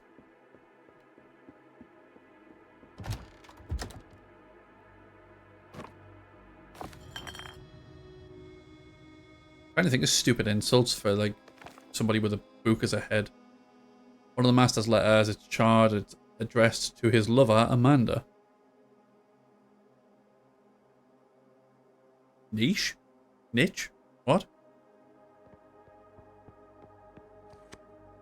What's this? There isn't supposed to be a passageway here. I guess the master is building a secret room. The mansion's master wouldn't tear down this wall himself. He's a well-off aristocrat. His servants should be around here somewhere. It's probably their work. I don't see any servants in this time. Looks like the new author took them out of the plot. Do you think they put them in another book? Of course not. No one in their right mind would take a character out of a book. That breaks one of the most serious writer's laws. They probably just got erased. Whoa. We need to search this place in different times since there might be a secret passage here. Alright. I mean, we already knew that was. We just couldn't get into it.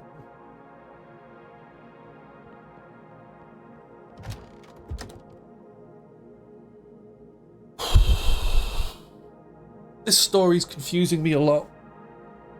The whole jumping around and shit. I really want to know what the fuck it is we did. It's got to have been fucking horrible. Like, I do genuinely get the feeling we are the bad guy. Oh, more tools and such. Barrel. It is. It's setting up for the most epic plot twist indeed. Cut the rope. Easily cut through the rope with the pliers. More supplies. Locked from the inside.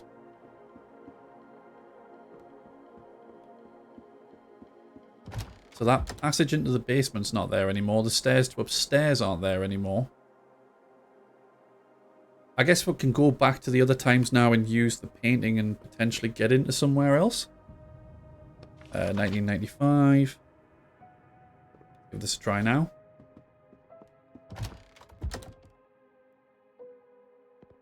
Portrait. The painting caught my eye right away. I figured there must be a hiding place behind it. Why didn't you say something right away? I don't know. Well, we definitely know what's behind the painting. Now how do we open it? Examine the painting. You look behind the painting and see that it's mounted on a vertical runners set into the wall. I think it slides upwards. Lift the painting. You push gently and the picture slides upwards. Yeet. Secret tunnel! Oh. A teenage boy is standing in the middle of the room, covering his face with his hands in fright. Hey, let's talk. Don't kill me. I'm not associated with the kidnapper. Are you Jonathan? Yes, the kid lowers his hands and tries to get a glimpse of you in the light. Well, we kind of are, but not in the way you think. Damn, that's a cool mask, squinting.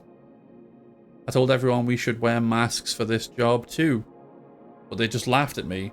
Your sister asked me to find you. Sister? I don't have a sister. Well, that's what she told us. Hold on. Was she a short girl, Samantha? She's still here? No, we helped her get out. It was her idea to rob this mansion. She promised us there was a ton of loot inside. But all we found was rotting walls and that psycho. So you're thieves?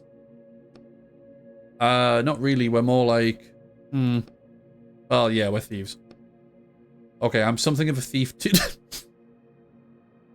Insert Willem Dafoe Spider-Man meme. I'm something of a thief myself.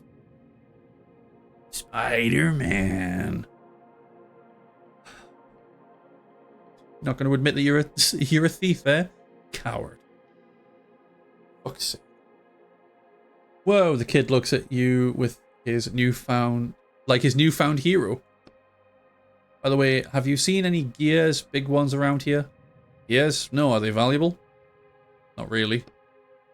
If you check the desk with the secret compartment in the storage room already, then check the master's study. I think he hid something in both places. We actually already found the gear in the master's study, but there's nothing in the storage room. He's got this crazy thing set up with a double false bottom. Did you get it open? A double false bottom? Yeah, the first... Yeah, first you open the false bottom, then there's another... sorry, then there should be another one under that. My god, we went through all that just for... Alright, time to go back and check on the double false bottom and quickly you untie the kid. Chat, who identifies as a double false bottom? Thanks, he gets up off the floor and glancing around leaves the room. Yeah, goodbye, kid. A nice rope. Now it's one of those types of books.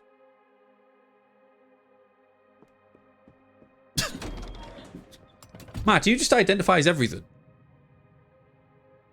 A familiar dark blue police uniform appears in your peripheral vision. However, the woman in the uniform seems completely calm and collected. I'm Sergeant Mariah Glowitz, the woman says casually, tapping the badge on her chest. You're under arrest on suspicion of plagiarism and attacking a police officer. She pulls on dark leather gloves. I advise you stop resisting and come with me. And if I don't, I'll have no choice but to use force. She balls her hands into fists and grins slightly. Well, in that case, I apologize for making you use force. You roll out your shoulder, limbering up. I'm a triple true top.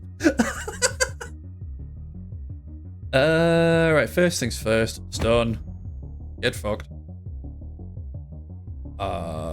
Stun again. Just fuck you.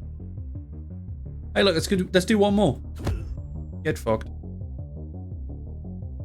Then drain. Oh no, drain. Well, that was easy. I feel like once we got like stunned to like go up in damage and stuff, it's just a bit broken now. Mariah was breathing heavily. She's anticipating Christmas. Sorry, wrong Mariah. She's leaning to the side but manages to somehow keep her balance. This isn't over, thief. The whole police force will come looking for you. Before you can blink, Mariah Glowitz disappears from the book. Are you alright? I've been better. You straighten up, crumpled paper on your face. My face is crumpled. Not in a good way. I'm somewhat of a whore myself. Oh, pick the lock. More shite. Quickly go up and get rid of all the random bits and pieces. We'll probably make another bottle of ink.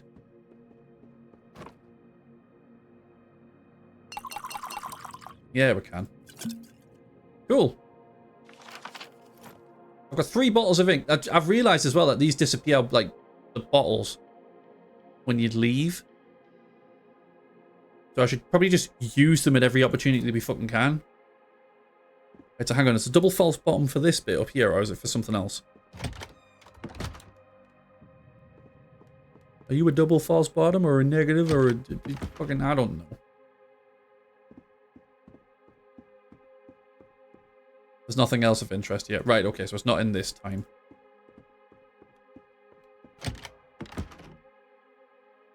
What about back where she was when we found her? Head back this way, just in case.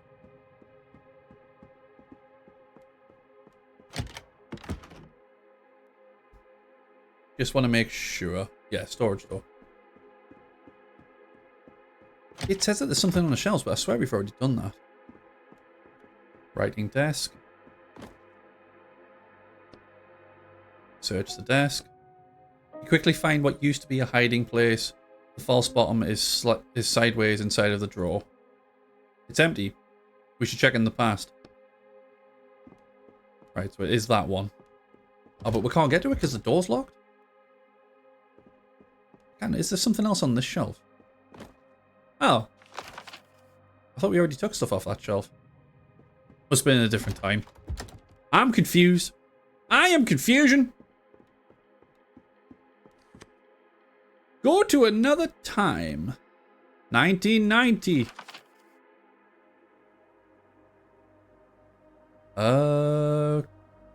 Hey, go back this way.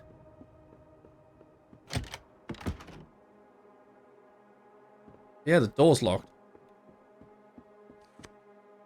Door's locked from the inside.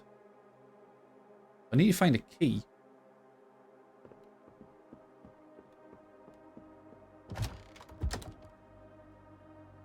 I'm not seeing anywhere that I can really find one. We'll check the kitchen, but I don't think there's going to be one there. Maybe I've got to go back to like the latest date, go down to the cell where he is and potentially try and get it from him, or like is it left in the door? Oh, planks! Oh, cool. Smoothly polished, these still smell like a pine forest. Sweet. I can go plank. Actually, wait, no, we haven't gone to that door in the 2000. Let's see if we can. Right, it's 2000. Maybe we can find the key in that room now.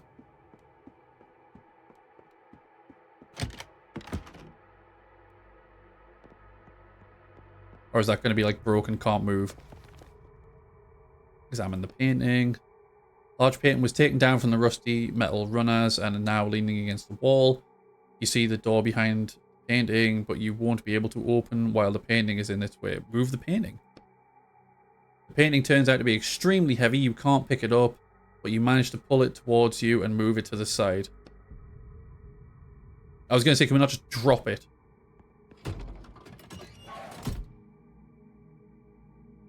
Stacks of letters. Charred love letter addressed to Amanda, signed by Ernie Quist. He steals somebody's wife.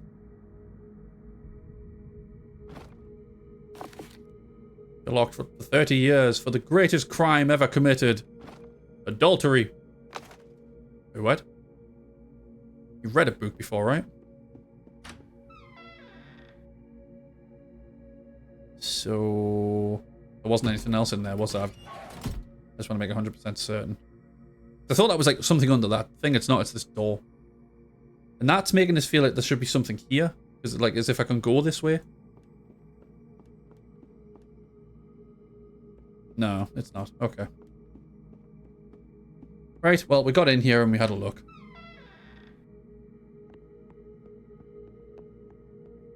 So head back out. The door this time's going to be locked as well. If I remember correctly. Oh, blocked. Try going to the basement. Of course he's trying to make his way out. You watch the man hit the door of the cage over and over with his bare hands. Each blow injures his hands, but the wounds quickly heal themselves. He didn't have that power like that before. It's the clock, remember what the inscription said about how it's connected to the master? While the clock is stopped, nothing can hurt its master. Well, either that or he was born with an inhuman regenerative ability. The man glances briefly at you. Soon, Ernie, this door isn't as sturdy as you might think. Soon we'll have a nice little chat face to face. I mean, we're face to face right now, let's just chat.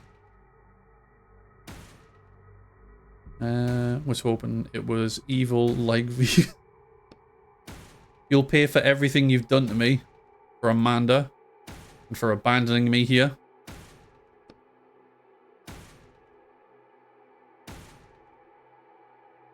Are you not a character?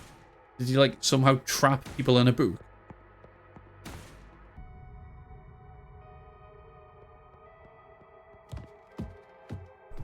I mean, we can come back out here. Can we do anything with the entrance? Locked from the inside. Balls. It was worth a check. Please go back in the basement. Oh, they're still broken? Oh, no, the pipes aren't leaking anymore, but the staircase is still... Right, now we... Ah, no, it's just... Still just looks fucked, that's all. Oh, nice. The punch is out of sync now with the sound. Oh, wait. It's back in sync now. Never mind. I called it out and they decided to make me look like an idiot.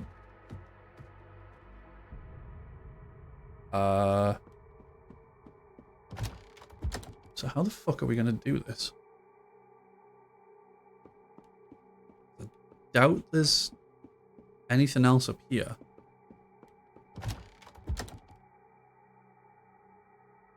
Oh, hang on. Rubble. You see an old chest from the drawers of the You see an old chest of drawers under the rubble from the collapsed ceiling. Pry apart the rubble. Use the crowbar to pry apart the heavy piece in the ceiling and dig out an old, almost intact chest from the drawers. Open the chest of drawers.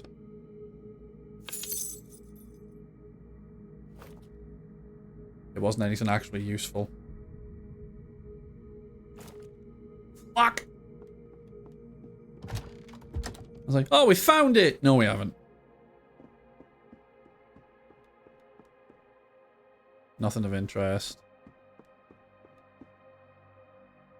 Right, okay, so it's definitely not this time.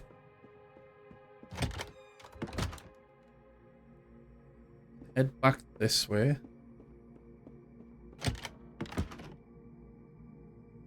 Back down to the clock. Go to another time. 1990.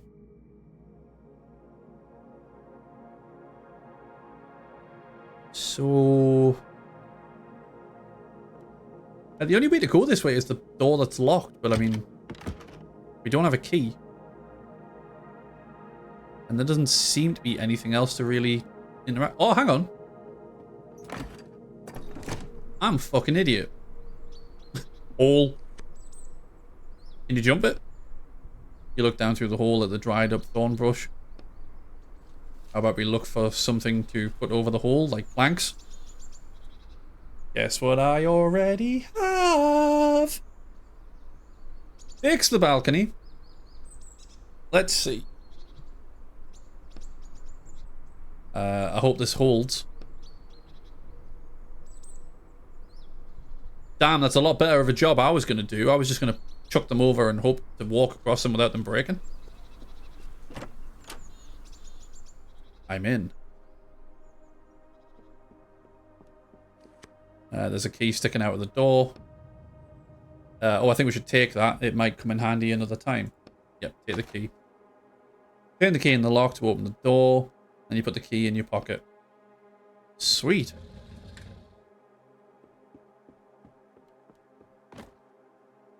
A plain writing desk stands against the wall. Examine the desk. You open it, but the drawer is empty.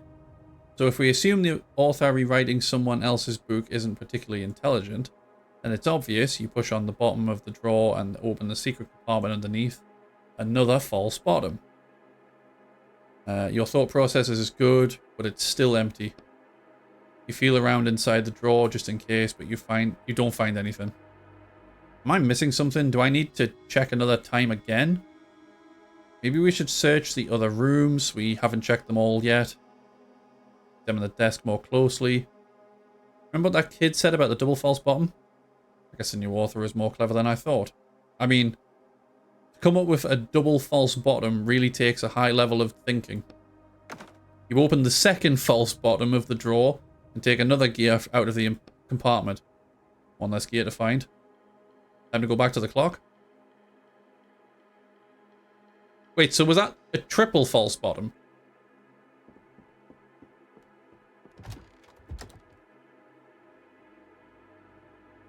Is it triple false an actual positive, or is it just like, I don't fucking know. My head hurts.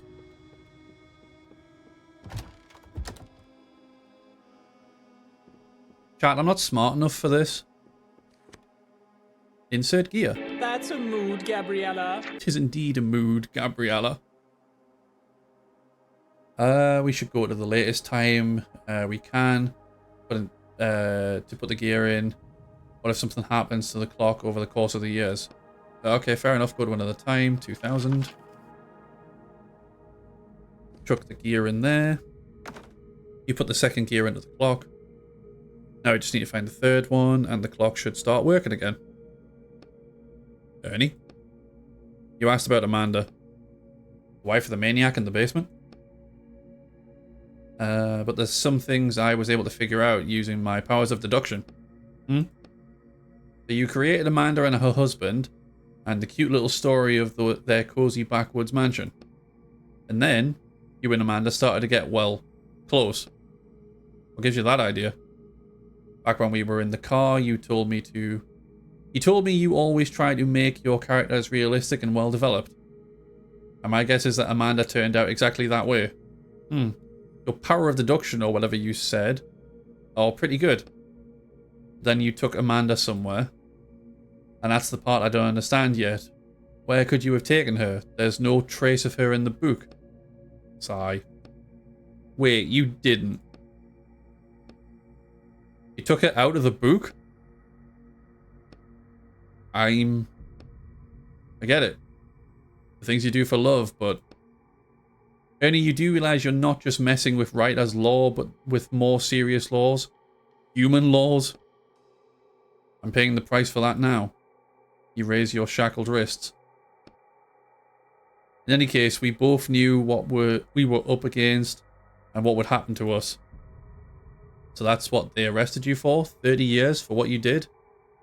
Broke one of the most serious writer's laws, extracted a character who then turned into a real living human? Where's Amanda now? Do you live with her? Sigh. In the end, we broke up. Wow! Did you fuck your own book?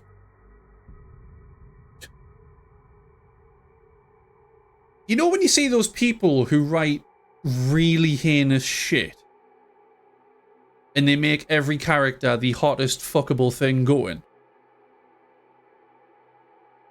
They would never be allowed to write in this world.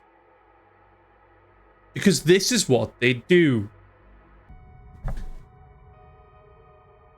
Wait, you're telling me that you wrote the hottest thing you could imagine and then pulled them out of the book? The fuck? Despite everything you went through, indeed, so getting back your ability to write is probably the one thing in my life that I can at least try to fix, smiling weakly. Bro wrote the woman and she still left him omega loser. I created you with my mind, pen and ink, and still she doesn't want me. Still maidenless.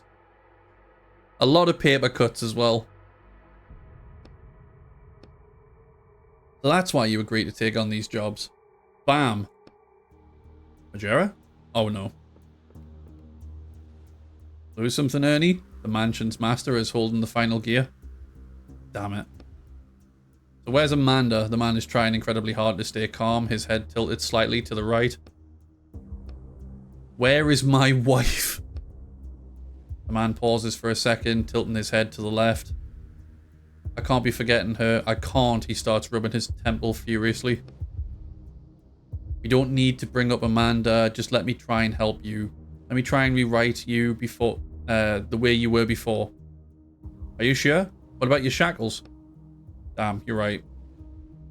The man continues to rub his temples, his eyes unfocused. I remember her with you, and now I can't find her anywhere. He looks at you, his head slowly tilting to the right again. Why does he sound like a fucking dog? At the same time, his minor attacks of confusion passes, and his anger rises up in its place. Bring her back. I can't. Let's talk this. I can't. You stole Amanda from me. You left me here alone. And someone else came. He did something to me. I didn't want to kill anyone. This is a different part. His head tilts to the left again. You notice his clothes are stained with fresh blood. Wait. Why do you have... That girl... Did he get to her? Gritting his teeth. Clenching his teeth. Damn thugs, I'll never forgive them for what they did to you. You're supposed to be... Bang. You're supposed to be bang. The blow hits you in the chest. Oof. Ernie! The man tucks the gear away inside his shirt. And he starts cracking his knuckles. Let me try. Maybe I can rewrite at least something in you. Oh, don't worry. Now he loosens his shoulder. I don't need help. I certainly enjoy my newfound powers. Okay, time to fight. What the shit?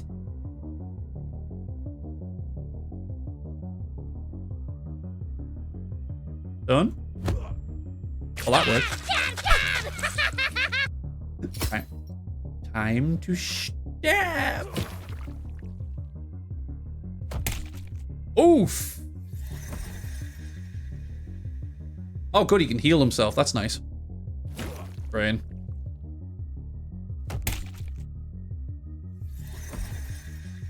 I'm gonna drink some ink. Oh wait, no, that just fills my ink up. Shit. No, hang on, cancel that. Eat food. Stun. How is he still getting to hit me after I stun him? I'm a little confused. Fuck me, mate. Will you stop? Almost got him. Sir, please. Fucketh offeth. Thank you.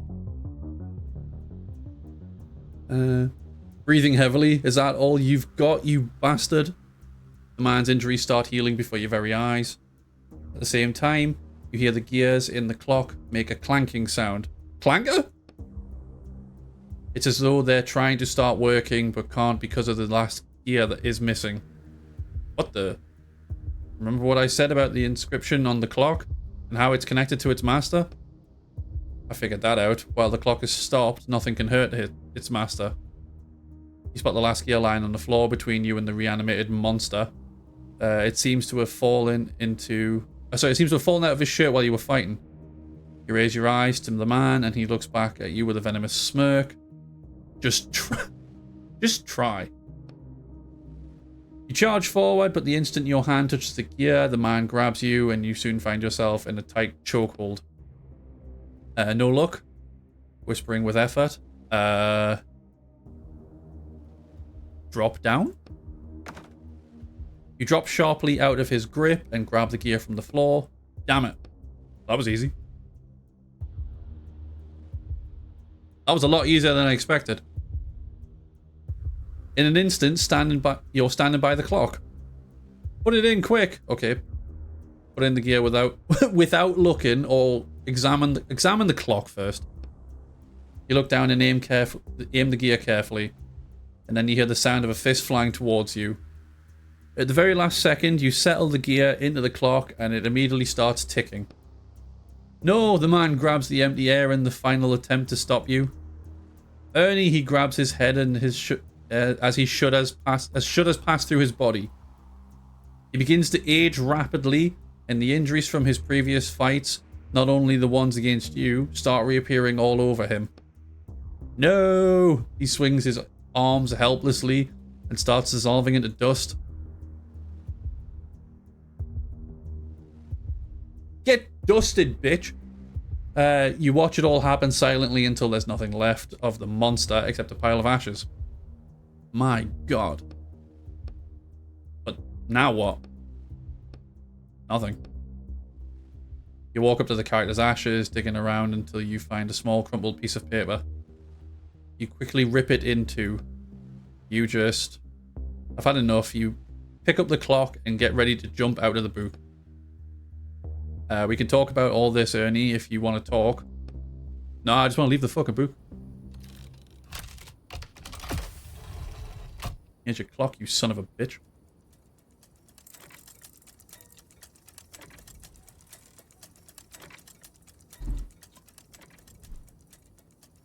Well, that was a quick book, actually. I thought that would take longer.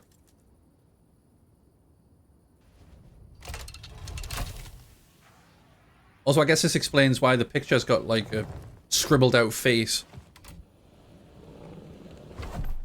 Because we're the actual author, but it's not showing us.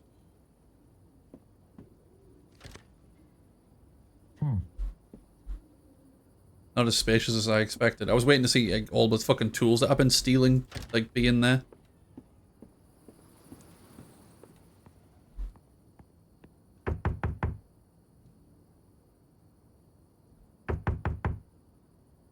Yeah, okay. Wonder if there'd be anyone actually in there. Now that there's no tape all over it. Did you get the item? Silence. Shove it.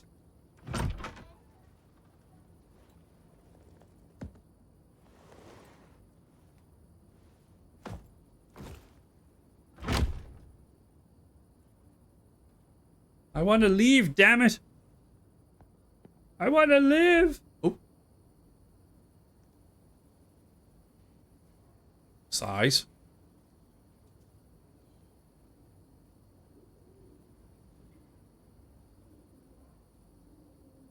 Oh no. I can't keep this up anymore.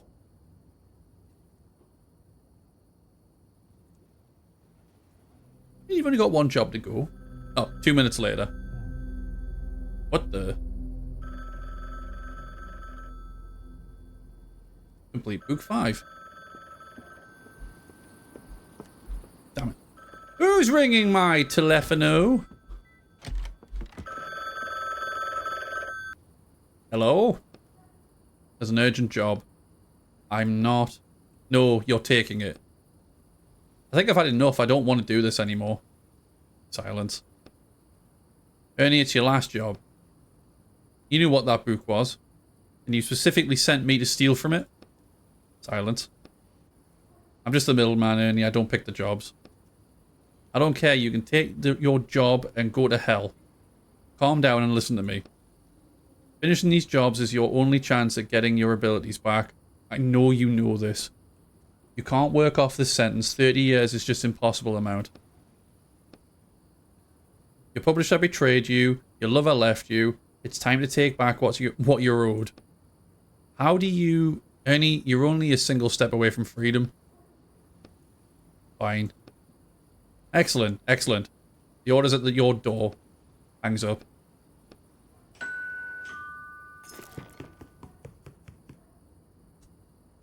Why do I feel like this is all in our head and we're like punishing myself? Coming up with this weird narrative that we can rewrite shit. Increase shield duration. Heals on use. That's kind of handy. Although duration would be good as well. Excuse me.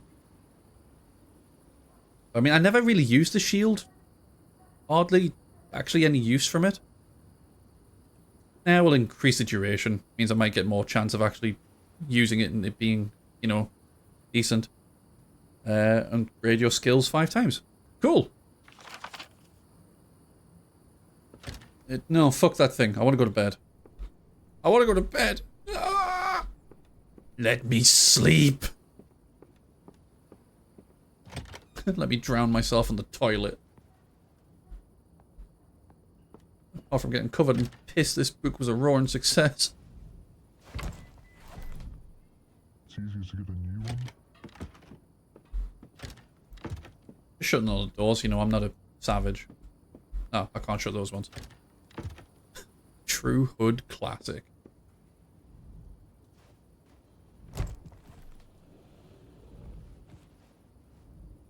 So, the last book. Sand. Oh, the Heart of Sand. The contractor agrees to infiltrate the Heart of Sand by Samantha Murray and extract an item, the weather controller. The client agrees to pay the negotiated sum upon fulfillment of the contract. Excerpt from a book review. And so I was expecting a significant emphasis on the classism, on the difference between the lives of people in the upper district and the train-dwelling nomads. However, in writing the upper district as a sort of retirement home rather than an upper-class sector, the author avoids these themes, which I found immensely disappointing. Wow, you wanted to read about classism. You fucking Tory. I don't want to hear about people retiring to a happy life. I want to hear about them turning into despicable monsters and making the lower class suffer. Ori. Oh well. Let's see how far we can get before we normally wrap up.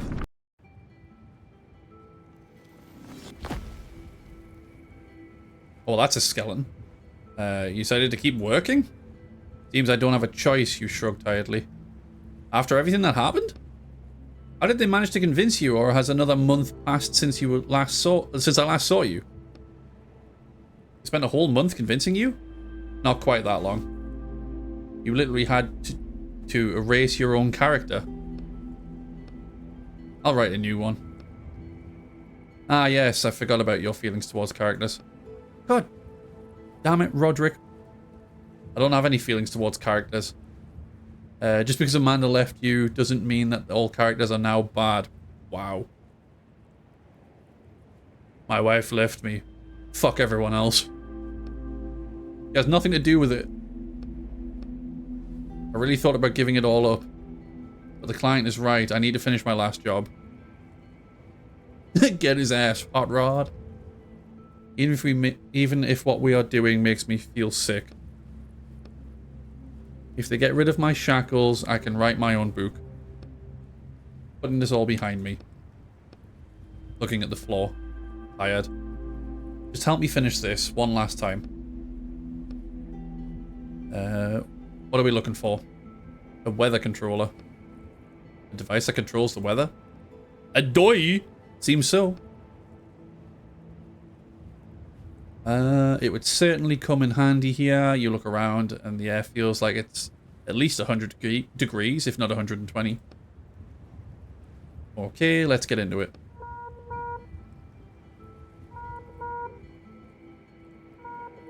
Cool, that's an annoying noise. Dead man. Oh, Trinky. The tag on his coat says Pete Jenkins. The small light is blinking on the radio panel next to a worn out accept call button. Examine the radio. Old equipment covered in sand.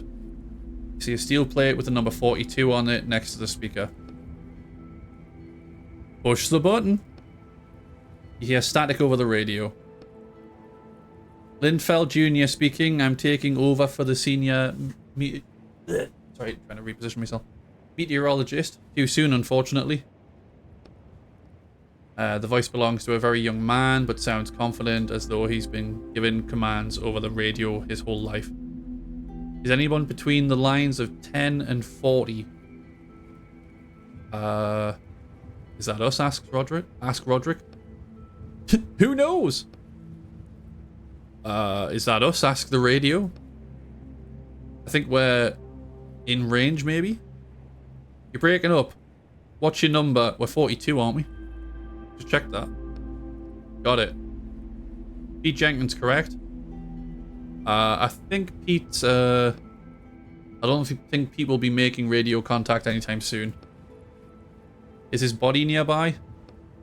There's a skeleton in the chair. There's a girl in the garden. Writing something down. Thanks, I've noted that in the log. Must have been the dry storm last week that got him, he sighs faintly. What kind of storm did you say? Congratulations, you're the new operator of 42, so I'm obliged to inform you that there is a death storm forecast between lines 10 and 40, so you should head towards town. You can take shelter here. A death storm? You may not be able to see it from your position yet, but it's showing up on my instruments already. I feel like I already know the answer, but I'm going to ask it. What will happen if I get caught in it? Are you not from around here? There are no storms in your zone? You could say that. I'm not from around here. Writing something down. In a dry voice. If you get caught in a death storm, you die. Hey, would you believe? I figured that one. What kind of storms are there? Death storms are quite rare in your area. You're more likely to see a fear storm or madness storm there. Great. But there are also joy storms too, although they most often happen in town. I wish my life would get hit by a joy storm at least once in a while. Alright, I'll try and get the train moving. Good luck. Cool, thanks. Oh, list of names. Here's everyone who died before me. There's a long list of names scratched into the wall, and each one is in different handwriting. A sharp nail hangs on a chain nearby. Looks like the list of the train's previous operators. There are a dozen here. Is this some kind of cursed train? We're probably just in a dangerous place. Look at the end of the list. The last one is Ronald Miles. What about our dearly departed Pete Jenkins? Probably didn't even have time to add his name. Add the dead train operator's name. Our guy deserves it. Deserves this at least. Well, probably. We didn't know him after all. You take the nail and the chain and scratch Pete Jenkins' name into the wall. Not bad. I'll be your Joy Storm. Let's get milkshakes and take you to the bookshop. Yeah, sure. I'm down. Who else is coming? Milkshakes and bookshop. I'm driving. I'll pick you up. What about yours, the operator now? Do you want people to forget about you too? Fuck it, you're right. I should add it. You scratch your name into the wall at the end of the list and put the nail back. Nice job. Couldn't have put half the effort into the other names though. Had to make your own name the best. Yeah, you wipe a few metal shavings off the inscription. Yeah, my name's the only name that means anything. So that's outside. Train car door. I'm in so long as we can add hot chocolate. Stop net. Oh yeah, of course. 100%. Hot chocolate, milkshake, whichever you prefer. Oil canister.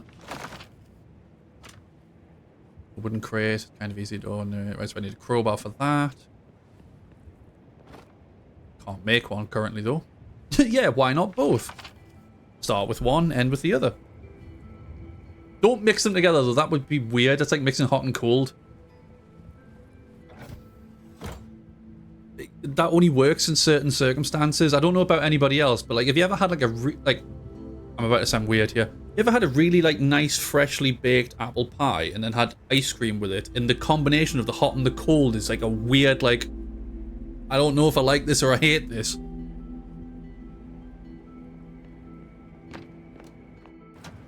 Or is that just me? Desert. Oil tank. Oh no. What do you see? There's an oil bug inside. It ate everything. What? Knock on the tank. Something skitters around inside the tank. Ew, can we skip bugs? Is there no way we can get to town without the train? What are you afraid of? What, are you afraid of bugs?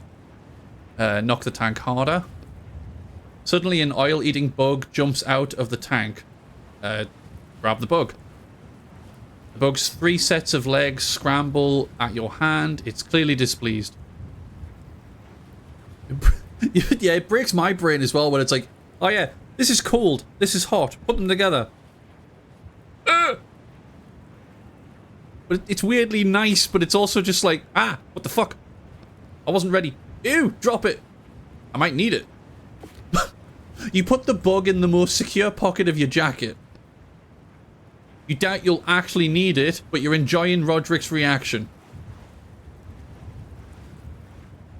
Wow, we are a generational hater. I know you don't like bugs, but I'm going to keep this one, because fuck you. Add the oil from the canister. The tank is small, and the canister fills it almost to the brim. It's definitely enough to get you to town. You love to see it. Oh. Got something back here. Pieces of metal and such. Anything else of any interest? We like go much further away from the train, or where are you going? Let's figure out what's wrong with the train first. Okay, fair enough. I can't go for a wander. I guess the oil tank was the only thing we could do.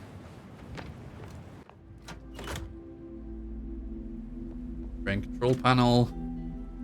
Examine the old The train's control panel is covered with levers and buttons. Examine the old photo. It's a photo of a woman with her blonde hair in a ponytail. It could be a former operator's daughter or maybe his wife. Examine the train panel. Start the train. I think it's running. Great.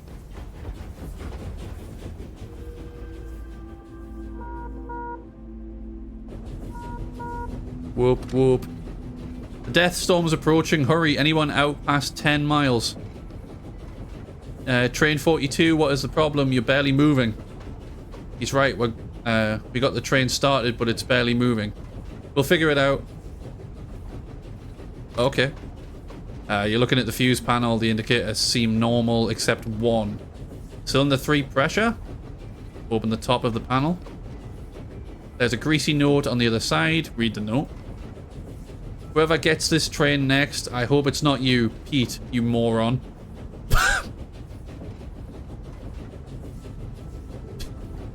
Speak your truth. Reading. The pressure in cylinder 3 has some stability issues. Sorry about that. Actually, no. I'm not going to apologize. By the time you're reading this, I won't care anymore. Deal with it yourself. Just kidding. Try hitting the panel. That usually works for me. Good luck with the train. Well, you should definitely be able to do that. Hit the panel with a measured force. Close the windows. You're letting all the death in. Something inside clangs. Something cracks. The train starts slowly picking up speed. Well, that wasn't so hard. Woo woo! The fuck train has no brakes! Yeah, I'll be back for you in a minute. Yeah, I still can't open that. Have I found the pieces to make a crowbar? No! Have I fuck? Oh, hang on, I can at least do that. Yeah, I'm coming. You pick up the radio. Great work, 42. I can see you're picking up speed. The weather has been all sorts of crazy lately, even here in town. Yesterday, a sorrow storm almost slammed us, and we haven't had one of those in 100 years. Do the storms usually miss the town? Of course. Only the joy storms make it here. The rest usually pass us by. Like someone's controlling them, right? You can almost feel Roderick winking at you. What could affect the weather like that? I don't know. This has all started after our senior meteorologist died. Come on, ask him about the weather controller already. It's obviously in town. Hey, have you ever heard of a weather controller? A what? It's a device that controls the weather. I feel like the name says it all, really. You shouldn't have had to explain that. Silence. Is this a joke? I don't think he knows anything. Yeah, I guess the senior meteorologist had the controller and everything started getting messy after he died. We should ask around about him in town. If only we had something like that. My god, he keeps laughing. We'd certainly be well off. Alright, I'll see you pulling in now. Good luck in town. Until next time, jokester. It's actually Joker, not jokester. I'm the Joker, baby. Out we go. Right, cool. Oh, gate guard. A guard is trying to unsuccessfully open the door of the train. He notices you. Hi there. He glances briefly at your face, but apparently decides not to ask about it. Good man! Must be English. Doesn't want to cause a fight. This guy here is causing a little traffic jam at the gate. Wrong man got caught in a fierce storm on his way here. I'm not getting anywhere with him, but I have to make sure everyone's in the town before the storm comes. Can we leave the train here and go into the town? Leave the train? Are you out of your mind, my guy? I don't think that's acceptable here. I'll try to talk to him. Go ahead and try, but be gentle. It's not the poor guy's fault of what happened.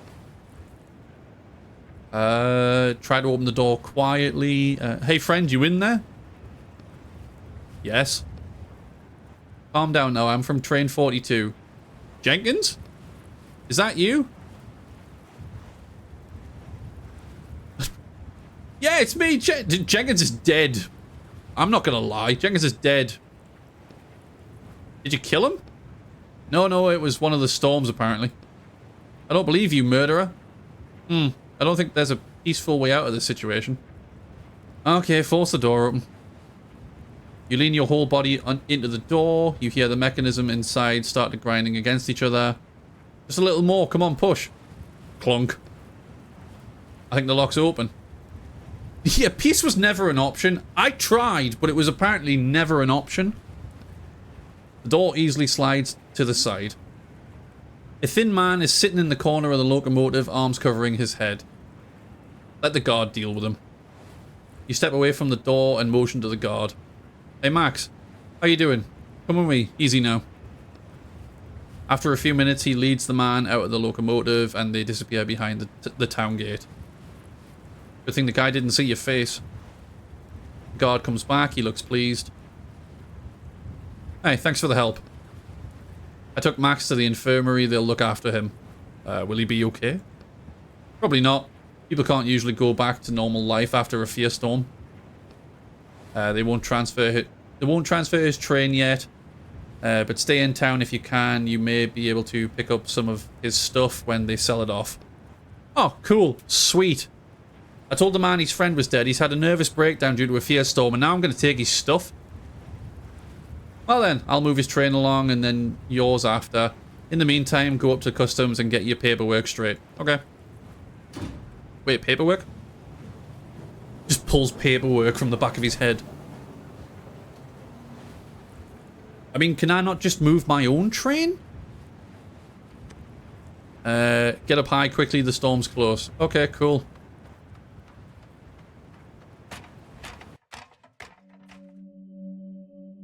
Why did I think that was a cage? The inspector is sitting in the cold, dark office. He looks up at you and in a bored voice says, train number? It's technically not my train. The meaning of life. The inspector digs through some papers. Are you Ronald Miles? No. Did you find the body of Ronald Miles? No, I found the body of Pete Jenkins. So after Miles, it was transferred to Jenkins. He writes in his notebook. And now the inspector looks up at you. I didn't kill him! We didn't burn him! Just be honest. My name is Bob. Just Bob. Bob Bobson. I'll write that down. Muttering, wearing a shabby coat with a strange rusty cage hanging around his neck. It's not shabby. His face, he looks at you and then looks down again, is apparently disfigured. Oh ho! You aren't too good looking yourself. The inspector doesn't react. Here's your ticket. He hands you an old yellow ticket, which looks like it's been passed around for years. One standard town visit, 2 hours. Can I stay longer? You must sell all possessions belonging to the train's former operator before you leave town. Make that your top priority. I thought they were mine now. The inspector looks at you silently, trying to understand whether you're joking or if you really don't know how things work around here. The train is yours, the possessions are the people's. And what happens if I can't sell them all in 2 hours? The items will go to the people. Okay, thanks. Go on through, he opens the turnstile. Cool, so we're in communism. Just gonna take all this shit then, from the people.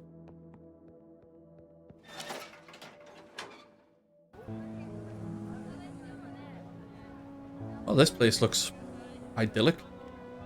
I feel like I've just stepped into FF7. Young woman is talking to one of the travelers who passes her a strange half-empty bag. Extend my time by 1 hour, please. He hands over a bag and quickly turns away. Hold on. The man freezes, tilting his head. Just who do you take me for? There's not even enough sand here. For 15 minutes, she shakes a small pile of red sand into the palm of her hand. Are you up to your old tricks again? Do I need to call the guard? No, please. 15 minutes is fine. Just let me catch my breath. I'll be on my way. The man slowly retreats. He looks extremely tired. The woman turns to an empty hourglass in one of the niches in the... I'm assuming it's niches in the wall. Damn beggar. She pours the sand from her hand into the hourglass. Then she picks up her radio and you hear a crackling sound coming from the speaker, echoing all over town. Peters train 124, 15-minute extension. She puts the radio back on her belt, then reaches out a hand to you without looking. Shake her hand. Where's Barrett and his beautiful eyes? I'm not really sure. Give her your ticket. Okay, yellow. She takes out a new hourglass and pours in enough red sand to reach the second mark on the side. Then she puts it in one of the empty niches on the wall. 2 hours starting now. Good luck in town. Thanks. See you.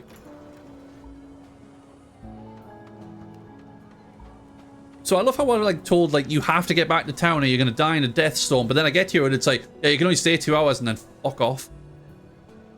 All right, bye. See you. Wankers.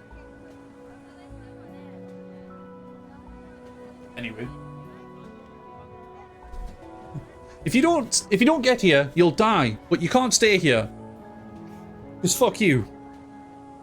We just don't want you to die yet.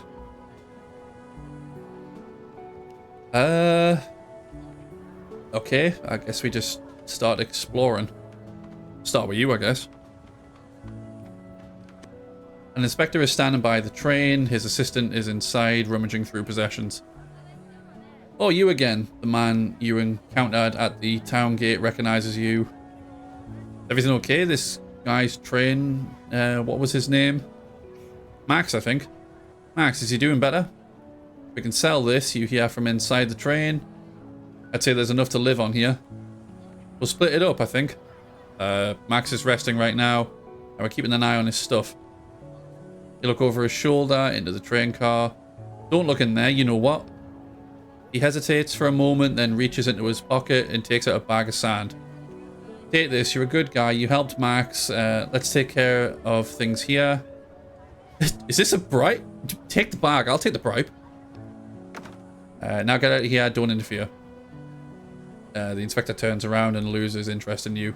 Yeah, cool. Thanks. I have more time to be here. Does bitch want that? Excuse me, I have a bag of sand. Sand? Sand? Sand? Okay, never mind. Apparently I can't give her the sand. Am I in Dune?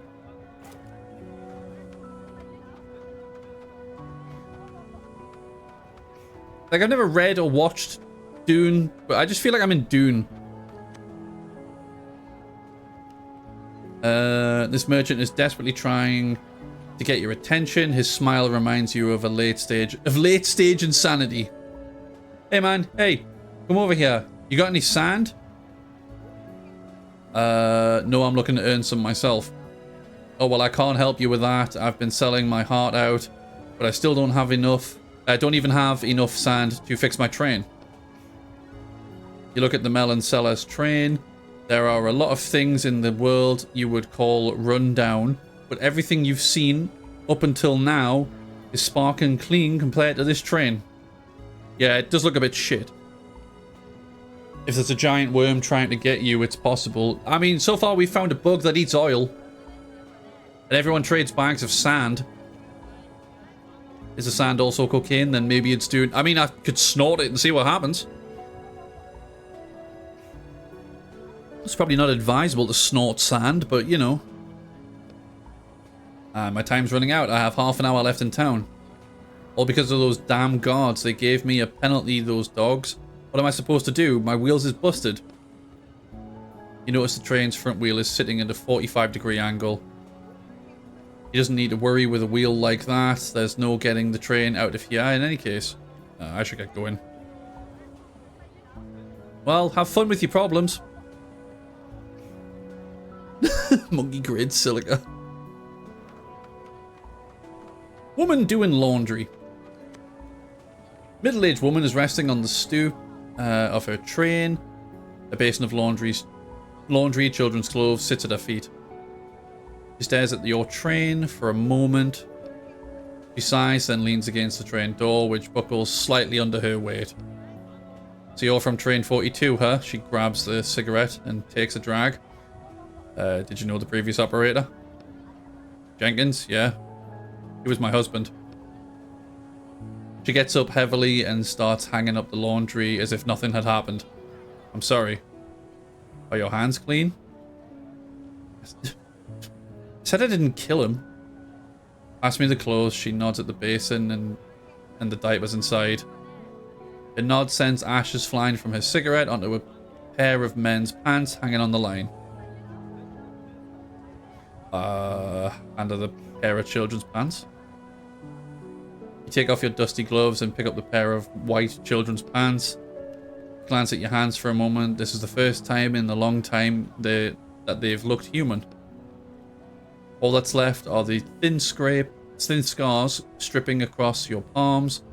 They probably won't ever fade. The woman takes the pants from you. Hand her the sheet from the basin. She shakes it out the sheet and throws it over the line. What's your business in town? Got stuff to sell? She blows her cigarette smoke upwards to keep off the sheets. Yeah, your husband's possessions. Things. Just random things, nothing interesting. Wow, I love how I was trying to be honest. And I just like, note for you. The woman ashes her cigarette and you see her glance quickly at you as she takes the sheet. For Jenkins' possessions, do you need me to... Sniffing. Pass her a bunch of socks. You sniffing the socks? You pile a few socks from the basin together and give them to the woman, but the woman doesn't turn around to take them from you. She stands with her back to you, not speaking. I really am sorry. When I found him, there was nothing... there was already nothing I could do. She nods weakly a few times. Turning halfway around, she passes you a cigarette. She already has a fresh one in her mouth and lit it. Take the cigarette! You sit on her train stoop. I found a journal on his train. I guess it belongs to you now. Customs won't let me just give it to you, but I'll figure something out. She smiles. The journal. Jenkins didn't know how to write. He probably robbed or killed someone. Those aren't his things. These thoughts seem to have put her in a better mood. As she finishes her cigarette, she packs up and heads inside her train. A child joyfully laughter greets her. It's not going to be joyful for much longer. Guess who's dead? Hell yeah, cigarettes now. If we can find a casino, we're golden. I'm sure there's got to be one somewhere in this fucking FF7 ass town. What time's it? Actually, I'll tell you what. Just looking at the time, I'm going to put myself back over here. We'll wrap shit up. I don't think we're going to have time to finish this in the next 10 minutes. So we'll just end it early and then we'll pick this up at some point and finish it off. I don't imagine we'll get like another full like episode out of it, so it'll be a shorter one. But we'll finish it at some point. I'm very surprised at how quickly we got through book 5. Like, that one flew by. I thought that was going to drag out like hell with it being a whole time thing. But yeah, we'll call that there for tonight, I think. Right, let's switch back over to here. It was really quick. Xing out the game, gives 2 seconds. Yeah, I don't think we've really got much left now. Just quickly checking the achievements to see like if there's any like sort of idea of how long we're gonna have to go.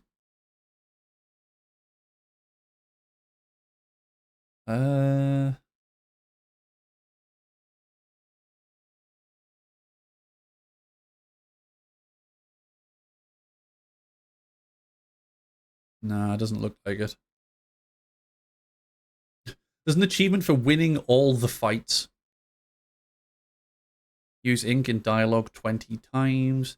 Use every artifact from book. I'm not going to read that bit out, actually. I'm going to keep that.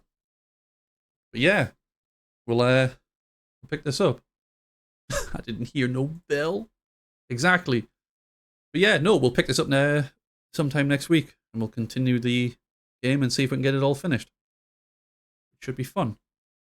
So yeah, for the YouTube side of things and the recording, YouTube, thank you so much for watching. Take care. And I hope to see you on the next one.